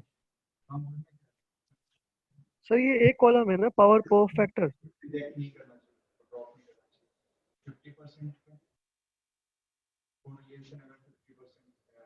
नहीं 50% तो हो सकता है. आप कोरिलेशन देख के ड्रॉप नहीं करोगे ना, VIF कैलकुलेट करोगे. कोरिलेशन का कोई गाइडलाइन नहीं है VIF के लिए. आप क्या बोल रहे हो? Power performance factor is 1. Power पर फैक्टर इज 1 कॉलम. तो सर ये किससे रिलेट कर रहा है? हॉर्स पावर मतलब कैसे कैलकुलेट हो रही है यहाँ पे? 0.9 हॉर्स पावर एक कॉलम है, पावर परफॉर्मेंस फैक्टर एक कॉलम है, दोनों का कोरिलेशन कैलकुलेट किया है. ठीक है. Every if you will click on the means hyperlink, the curve weight, every column has a hyperlink, so that will goes to that particular data set, right? नहीं data set पे नहीं जाएगा, मैं बोल जाऊंगा उसमें. Okay. Then you have it says price in thousands is highly correlated with year of resale value. I mean if you think about it, it's obvious, right? I mean आप अगर आज एक बहुत पैसे देके गाड़ी खरीदते हो तो उसको बेचो में भी ज्यादा पैसे, right? Similarly अगर आपका power to performance factor is basically power to weight ratio होता है। अगर ये ज्यादा है तो हॉर्स पावर ऑब्वियसली ज्यादा होगा, है ना। तो ये दोनों हाईली कोरिलेटेड है। तो ये दो यहाँ पे रिजेक्टेड होके आ रहे थे, है ना। Okay. Then it says that your resale value has 36 or 22.9% missing values. ठीक है। तो ये जो है मतलब ये आपको रेडीमेड इनसाइट दे रहा है, जिसको आपको बनाने में मैनुअली बहुत टाइम लगता है ना। ये कोरिलेशन वगैरह आप शायद कैलकुलेट भी नहीं करते, बाद में जाके मल्टी कोलिनियरिटी जब दिखता तब आपको पता चलता। It is just calculating correlation, दो वेरिएबल के बीच। ऑटो कोरिलेशन नहीं कैलकुलेट करता, हाँ नहीं कैलकुलेट करता। ये मॉड्यूल लीनियर रिग्रेशन के लिए नहीं बना है ना, ये जेनेरिक बना है। Auto correlation is a problem only for linear regression, बाकी में तो कोई प्रॉब्लम नहीं, तो ये फिर चेक नहीं करता। Okay, one minute Oscar. So like yesterday we had seen the table in that Oscar was giving the Oscar we were getting 89%. It was on the Y level, no? It was for Y, not for X. पर आप X को अगर X से regret कर ही सकते हो ना, वो बात करेंगे जब BI पे आएंगे तब बात करते हैं, ठीक है। Then what it does is it gives you detailed report on each variable, right, which you can also access। यहाँ पे hyperlink भी है, यहाँ पे क्लिक करोगे तो वो वेरिएबल पे चले जाओगे, ठीक है। यहाँ पे क्या करता है, detail report on her variable के देता है। तो ये बताता है जैसे कर्व वेट है, इसका डिस्टिंक्ट काउंट है 148, क्यों, ये तो न्यूमेरिक वेरिएबल है जिसका हाई कार्डिनलिटी होगा ही। यूनिक 94% है, 148 out of 157 is 94%। Missing value है 1.3%, ठीक है, which is 2. There are 0 infinite values and whatever, right? Okay. Then ही बताता है मीन इतना है, मैक्सिमम इतना है, मिनिमम इतना है, ठीक है। अगर इसके बाद भी you are interested in other statistics, click on toggle details, तो ये पूरा स्टैटिस्टिक्स देता है हर वेरिएबल के ऊपर, ठीक है। तो ये देता है क्या क्या, minimum 5 percentile, quartile 1, median, quartile 3, 95, maximum, range, inter quartile range, सब देता है।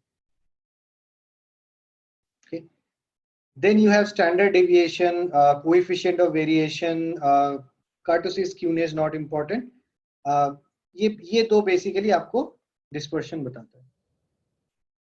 Okay. Then what if you want to look at the histogram, if you click at the here, it shows you the histogram as well, है ना। It looks like that shape. Then you have common values. Again, ये numeric variable के लिए उतना matter नहीं करता, अगर categorical है देन ही आप कॉमन वैल्यूज देखोगे, है ना। Then it also has a feature to show you extreme values, ठीक है। ये दो जो रिबन्स है ये इतना यूज नहीं होते हैं। Extreme value means high frequency value. Extreme values means outliers. Okay. ये जो दो रिबन्स है ये उतना यूज नहीं होता है, क्यों, you will understand, we will anyways treat for this, okay. Statistics important है, हिस्टोग्राम इंपॉर्टेंट है फॉर वाई। एक्स का कोई डिस्ट्रीब्यूशन एग्जाम्पशन हमारा है नहीं, वाई के लिए, ठीक है। तो अगर आपको वाई का डिस्ट्रीब्यूशन देखना है, हमारा वाई क्या है, दिस सेल्स कहाँ गया, यहाँ पे कहीं पे तो था, प्राइस इन 1000, नहीं प्राइस इन 1000 नहीं, सेल्स है, सेल्स इन 1000, ये हमारा y वेरिएबल है ना। तो if I want to check if this is normally distributed or not, you see this is the distribution, it is not normally distributed, ठीक है। So there is a problem which we understand, there is a problem, okay now clear pandas profiling। ये readymade है, मतलब आपको function बनाने के बाद करने से अच्छा यही है, डायरेक्ट आपको मिल रहा है। तो ये है पैंडास प्रोफाइलिंग का यूटिलिटी, ये यूज करके you can get a good क्या बोल दूंगा मैं, background on the data that you have. Such a strong module. हाँ, मैंने नहीं बनाया है, okay. then you have outlier treatment, right? Now you see, in general, what we do is, we will do the outlier treatment for all numeric variables, है ना? ये क्यों करते हैं? ये इसलिए करते हैं कि अगर आउटलायर है तो ट्रीट हो जाएगा, अगर आउटलायर नहीं है तो आउटलायर ट्रीटमेंट के बाद ज्यादा फर्क भी नहीं पड़ेगा। आउटलायर ट्रीटमेंट करते क्या है? How do you do outlier treatment? So we cap the outlier. I mean, Python में कैसे करते हैं?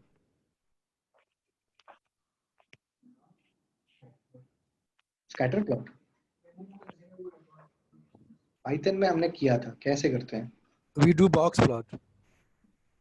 पाइथन में हमने बॉक्स प्लॉट अभी तक किया है क्या? नहीं ना, आउटलायर किया था, कैसे करते हैं?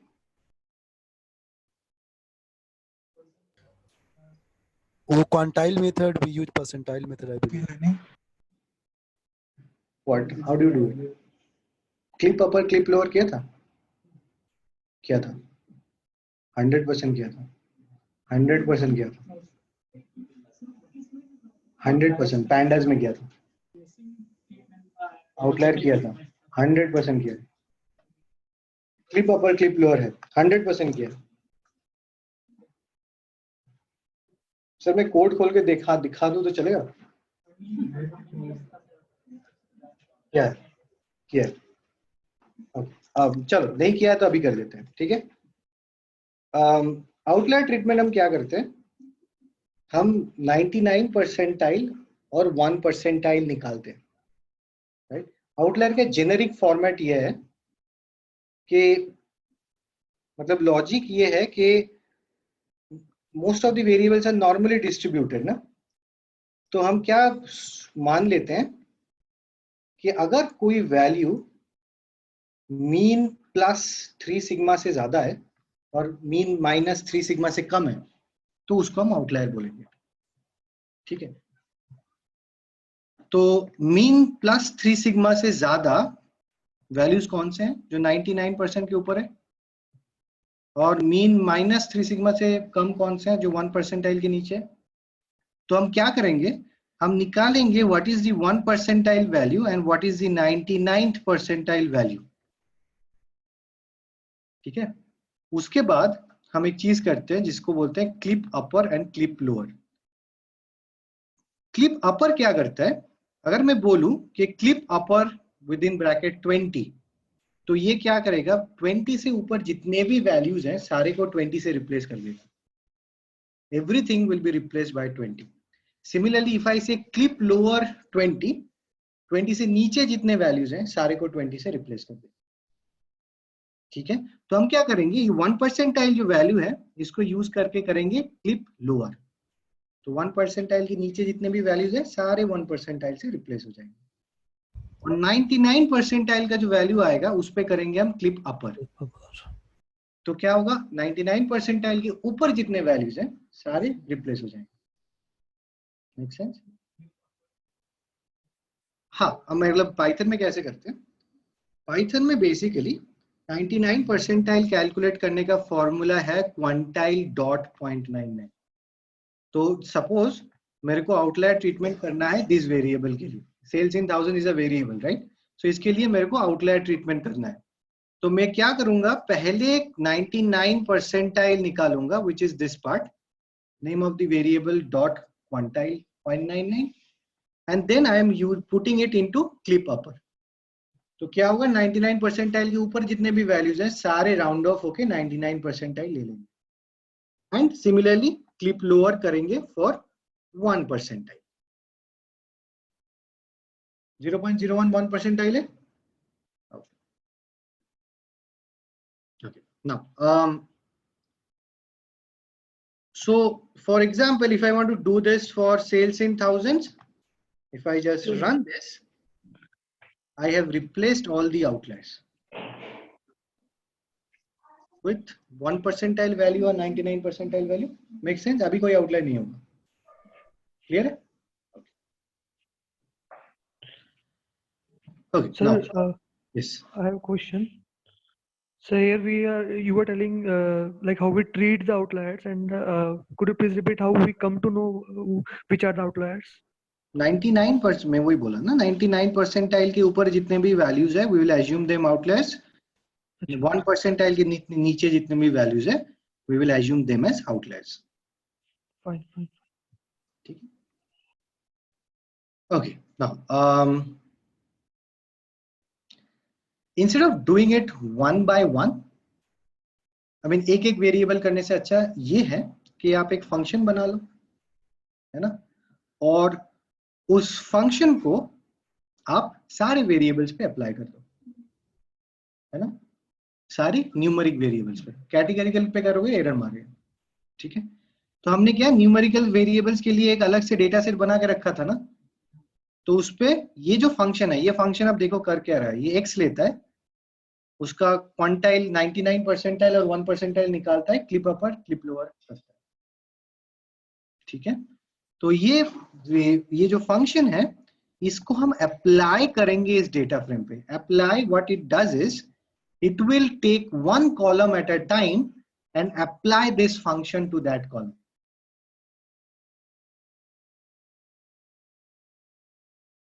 Make sense? So what it will first do is go to the first column, apply this function. Second column, apply this function, and so on. Sorry? नहीं, लैम्डा तो फंक्शन है, जेनेरिक फंक्शन है.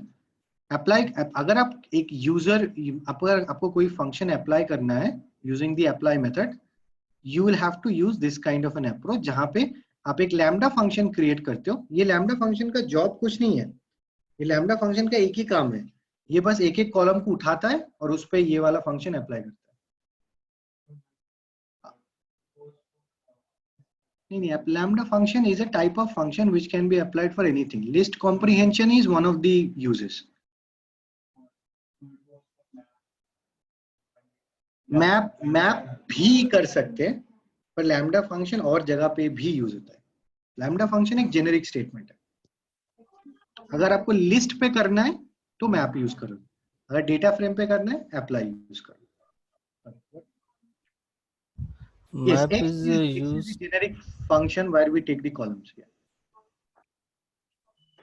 Column is taken from the data frame. So if you look at this numeric car sales numeric data, so it will have all the numeric variables, right?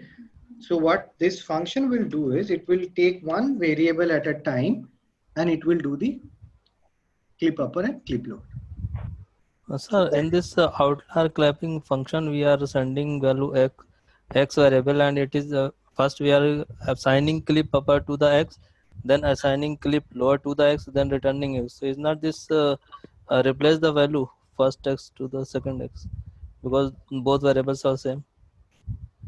हाँ, तो replace करना चाहिए ना.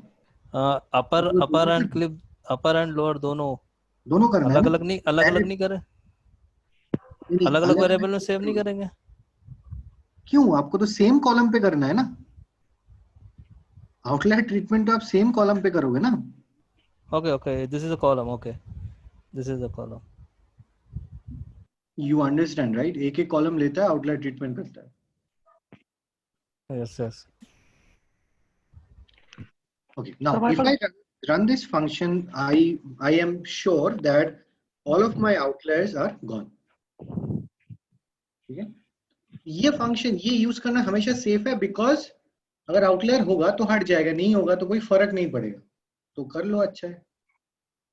इससे मतलब, क्योंकि outlier is a very subjective thing, right? आपको लगता है कि आउटलायर है, मेरे को लगता है नहीं है, तो इससे अच्छा सबको ट्रीट कर लो, है तो हट जाएगा, नहीं है तो कोई फर्क नहीं पड़ेगा.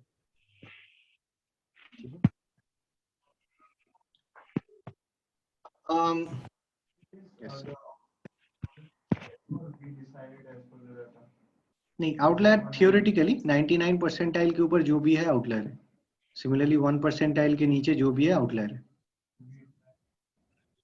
All know, everywhere. ये जेनेरिक डेफिनेशन है, क्योंकि 99 परसेंटाइल के ऊपर है मतलब क्या, मीन प्लस माइनस 3 सिग्मा से बाहर है, तो बहुत ये ये वैल्यूज आने का प्रोबेबिलिटी बहुत कम है ना।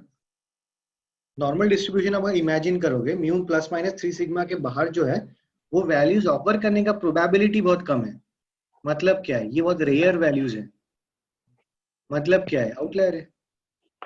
आउटलायर का मतलब क्या है, रेयर वैल्यूज जो कभी कभी दिखते हैं। बहुत हाई वैल्यू जो रेयर हो। अगर हाई वैल्यू बहुत कॉमन हो तो आउटलायर नहीं है वो। सर कैटेगोरिकल डेटा में तो आउटलायर नहीं होता होगा। It is not subjective, it is absolutely fixed. 99 percentile के ऊपर जो है वो आउटलायर है। सर कैटेगोरिकल डेटा में भी आउटलायर्स होते वैल्यू हैं। अलग अलग होगा। इनकम का 99% हो सकता है कि 1 करोड़ हो, एज का 99% हो सकता है कि 80 इयर्स हो। वैल्यू अलग अलग होगा, डेफिनेशन सेम रहेगा। Yes sorry, what was the question? ये जो हम सब कर रहे हैं ये अभी न्यूमेरिकल डाटा फ्रेम वाले पे कर रहे हैं, हमने दो भी डिवाइड किया था, तो कैटेगोरिकल ये जो आउटलायर ट्रीटमेंट हमने किया है वो न्यूमेरिक डेटा पे किया है। तो कैटेगोरिकल वाले पे हमें क्या करना है अभी? कैटेगोरिकल का तो आउटलायर नहीं हो सकता है ना सर। नहीं उसका नहीं, उसके साथ क्या करना है? उसके साथ करेंगे ना एक एक करके। ठीक है, एक एक करके। 2 कोड तो नहीं रन कर सकते ना, एक एक। ठीक है सर। ओके नाउ सो ये हमने आउटलायर ट्रीटमेंट कर दिया, ठीक है। नाउ आउटलायर ट्रीटमेंट करने के बाद the usual thing that you should do is again check the variable summary. Just check if something, if you still detect any outliers. होना नहीं चाहिए राइट, बट जस्ट चेक, ठीक है। अरे ये रैंडमली ना वो हाइपरलिंक करता है, इसका कोई मीनिंग नहीं है। ये हाइपरलिंक्स का कोई मीनिंग नहीं है। Okay, now after handling the outlier, the next thing that we will do is handling the missing values, right? Now handling the missing values can again be done in 2 ways. आप एक एक करके handle करो, एक one variable at a time। तो आप क्या करोगे, जैसे सेल्स इन थाउजेंड्स को मेरे को हैंडल करना है, so what I'll do is I'll use fill NA। fill NA में I will replace everything by the mean, ठीक है। तो ऐसे कर सकते हैं। And then I mean I'll again check the variable summary to see all the missing values are gone or not, right? So sales in thousands का अगर आप देखोगे कोई missing value नहीं होगा, है ना। Second approach is again create a function, right? ये function क्या करेगा, एक एक variable लेगा और उसको mean से fill कर देगा। अगर missing value है तो replace होगा, नहीं है तो नहीं replace होगा, है ना। But you can only do it for numeric variables। Make sense? क्योंकि कैटेगोरिकल वेरिएबल के लिए मीन तो नहीं होता है, तो नहीं होगा। तो ये भी हम न्यूमेरिक वेरिएबल्स पे करेंगे, ठीक है। Sir how to delete missing if I don't want to keep missing? हाँ, मिसिंग वैल्यू कैसे डिलीट करते हैं? Drop in. अच्छा, so I can use same function, just use ये ड्रॉप इन। नहीं, ड्रॉप करोगे तो आप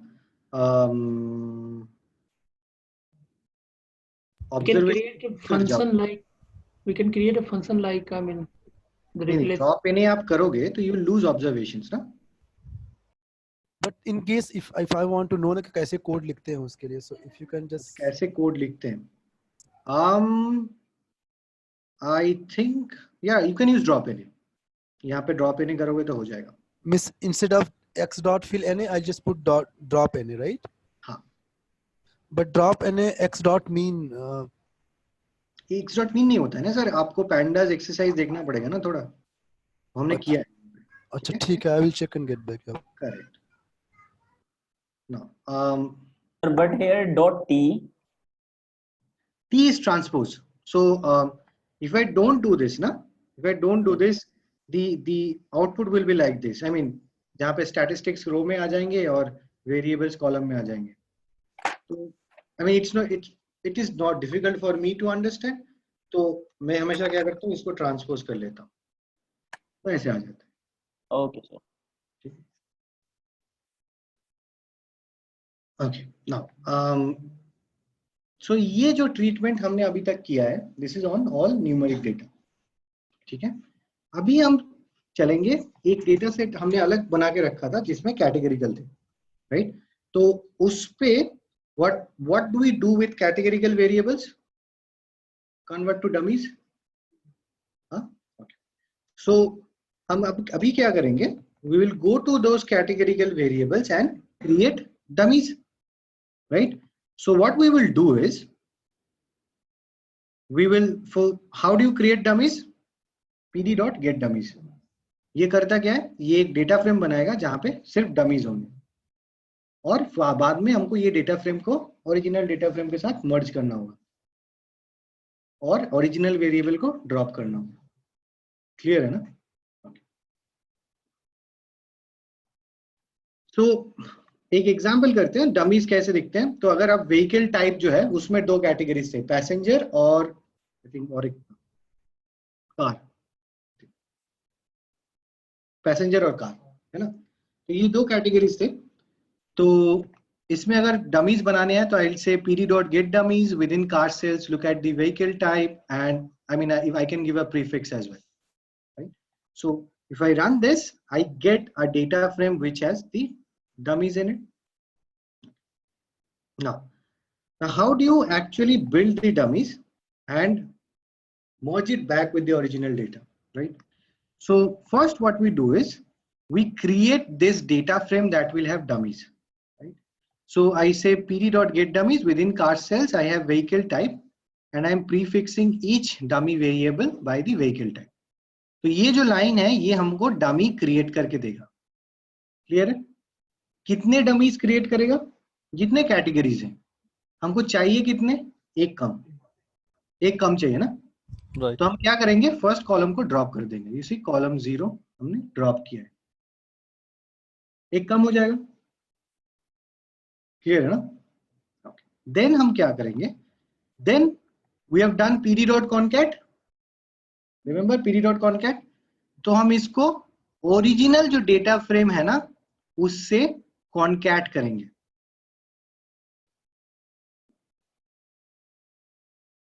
make sense? Sir, can you please repeat this? Why are we dropping this column? Because we have dummies. Yeah, we have already got this one, right? Yeah. So to represent a variable which has 3 categories, how many dummies you need? 2. Right? So but Python will create 3 dummies, so I'll drop 1. Okay. ठीक है?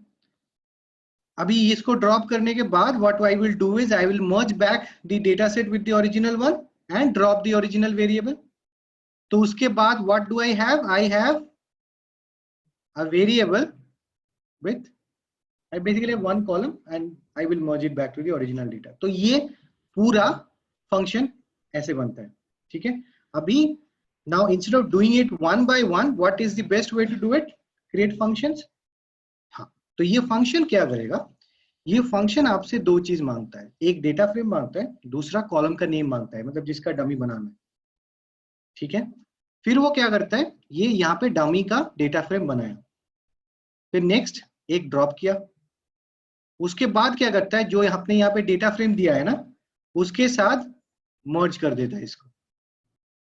तो मर्ज हो गए, उसके बाद original जो column था उसको ड्रॉप कर देता है। ये पूरा डमी क्रिएशन करके आपको फंक्शन दे देता है। ठीक है? But sir, why are we creating dummies here? Sorry, मतलब हम लोग डमी यहाँ पे क्रिएट क्यों कर रहे हैं कैटेगरिकल डेटा पे? Because no algorithm can work with categorical data. You have to convert everything to numeric. Okay. इसलिए So one dummy. question. Yeah. Sir, does it make a difference which dummy column should I drop? Doesn't make a difference. Doesn't make a difference. कोई भी drop. Sir, here the function you write, right? df. Yes. So df call name will, what it will do is within this data frame ये जो column होगा इसको drop करेगा और इसके जगह पे सारे dummies डाल देगा. So we can only put one column name at a one time in this function. In this function, yes, but we'll run it in a loop. Yes. Okay.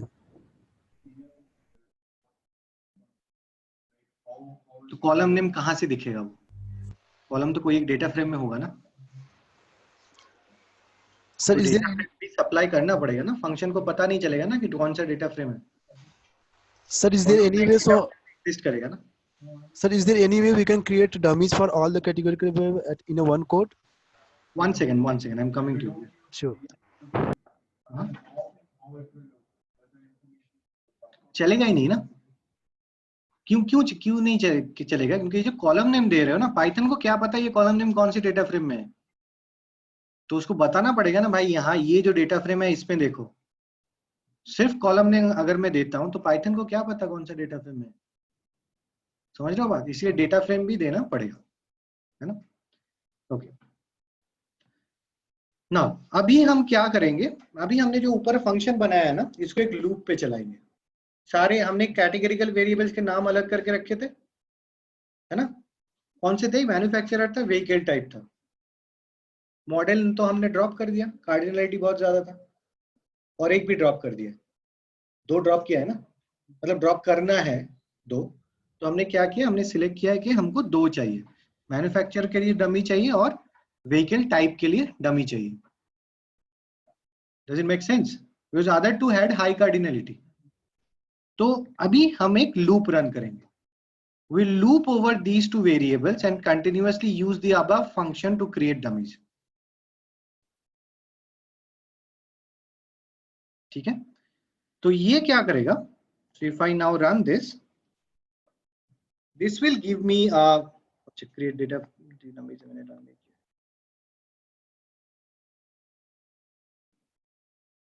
If I run this, this will give me a data frame which has dummies for all the required categorical variables.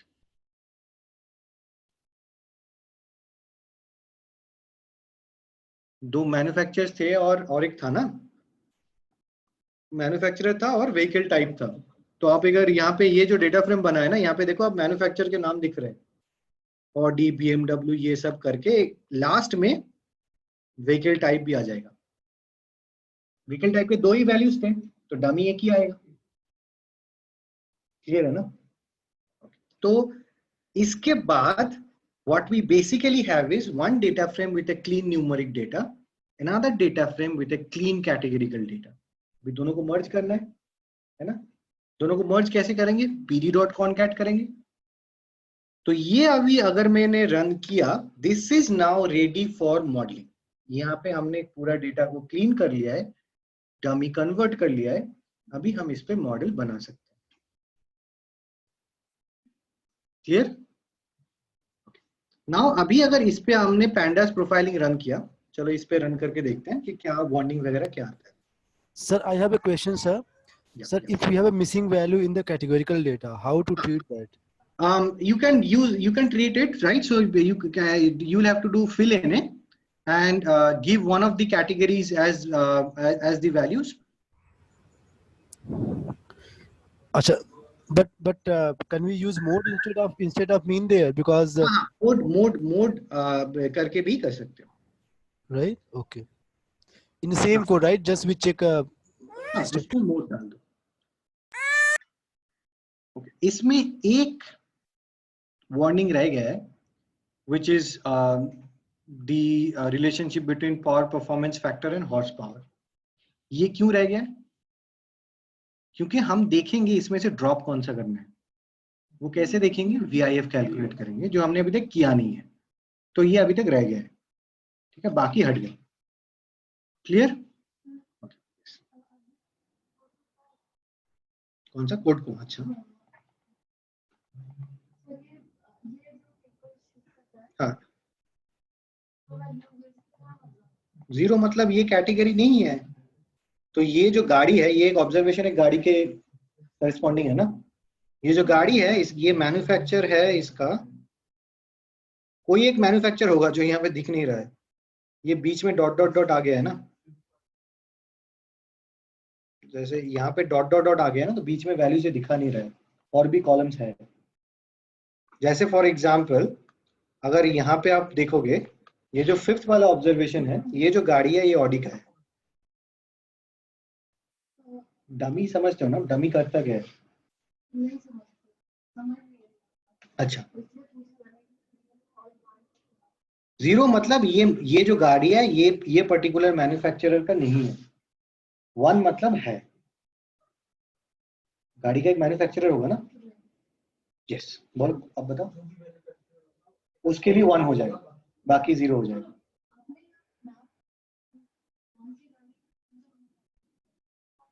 ये तो data set में था ना।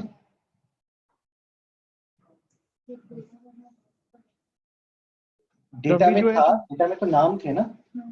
नाम क्या है? String है। String को मॉडल में डाल सकता हूँ मैं।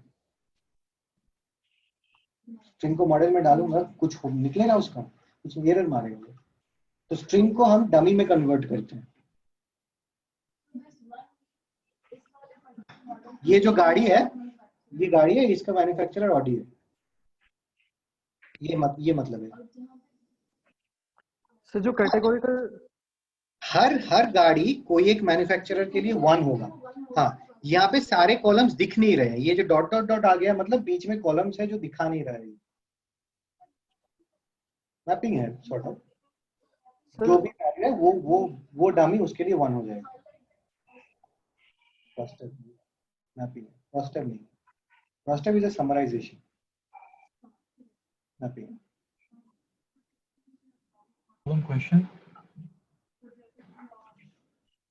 There will be one manufacturer which will not be accounted for. So that manufacturer's effect will be accounted for in the intercept. Because everything else will be 0, na? That effect gets captured in the intercept. Sir dummies categorical data frame को binary values में convert कर देती है, यानी कि हमें numerical data frame मिल जा रहा है ताकि हम उसको प्लॉट कर सकें मर्ज न्यूमेरिकल के साथ। Correct. You can, I mean, if you think that it is complicated to interpret, if you drop it, you can retain it. Just ये वाला जो command है, remove it. Right? You have one extra variable to deal with. Okay. So अभी जो data है ये हमारे model के लिए रेडी हो गया है. I will stop here, right? Next day, what we will do is we'll basically now actually go into the process of building the model. So this, whatever we did till here is basically data cleaning. Cleaning किया है बस. Any questions? तो sir ये अब जो आ रहा है तो वार्निंग एक आ रहा है कोरिलेशन का, पहले दो थे तो जो हम क्लीनिंग करी तो वो ऑटोमेटिकली क्लीन हो गया, वो भी हट गया। तो इट कैन हैपन कि कोरिलेटेड भी हट सकता है उसमें। कोरिलेटेड भी क्या हो सकता है? मींस जैसे अभी हट गया है कोरिलेशन एक वेरिएबल का, ये जब क्लीन करेंगे तो वो भी हो सकता है। हाँ, हो सकता है। Okay. So one question. For 3 values you need 2 dummies. K minus 1 होता है. K अगर K different values अगर होता है,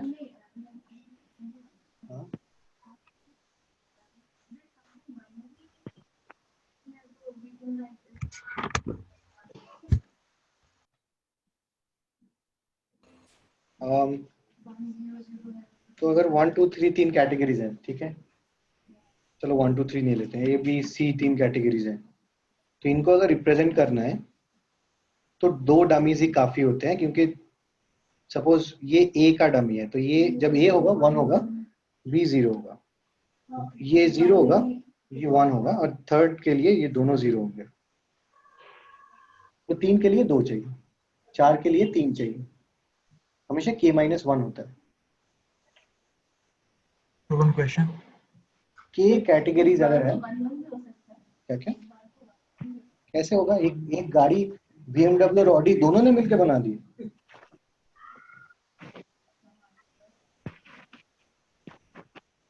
One question.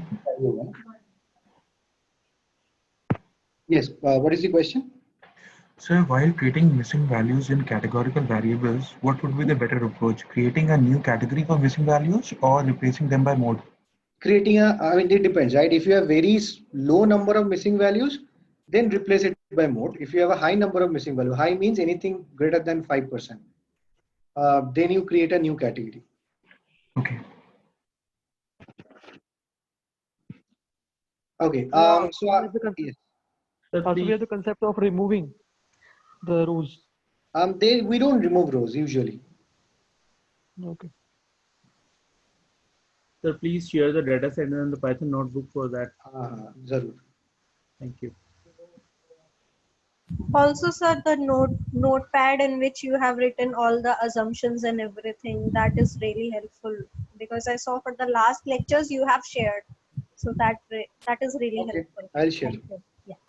Yeah. And to submit the assignment number to hypothesis testing, we got one link, Dropbox link for the first time when we had to submit assignment No, number. you will get a different Dropbox link. I have told them they'll send you a different Dropbox link. Okay. Sorry, आप क्या बोल रहे हो?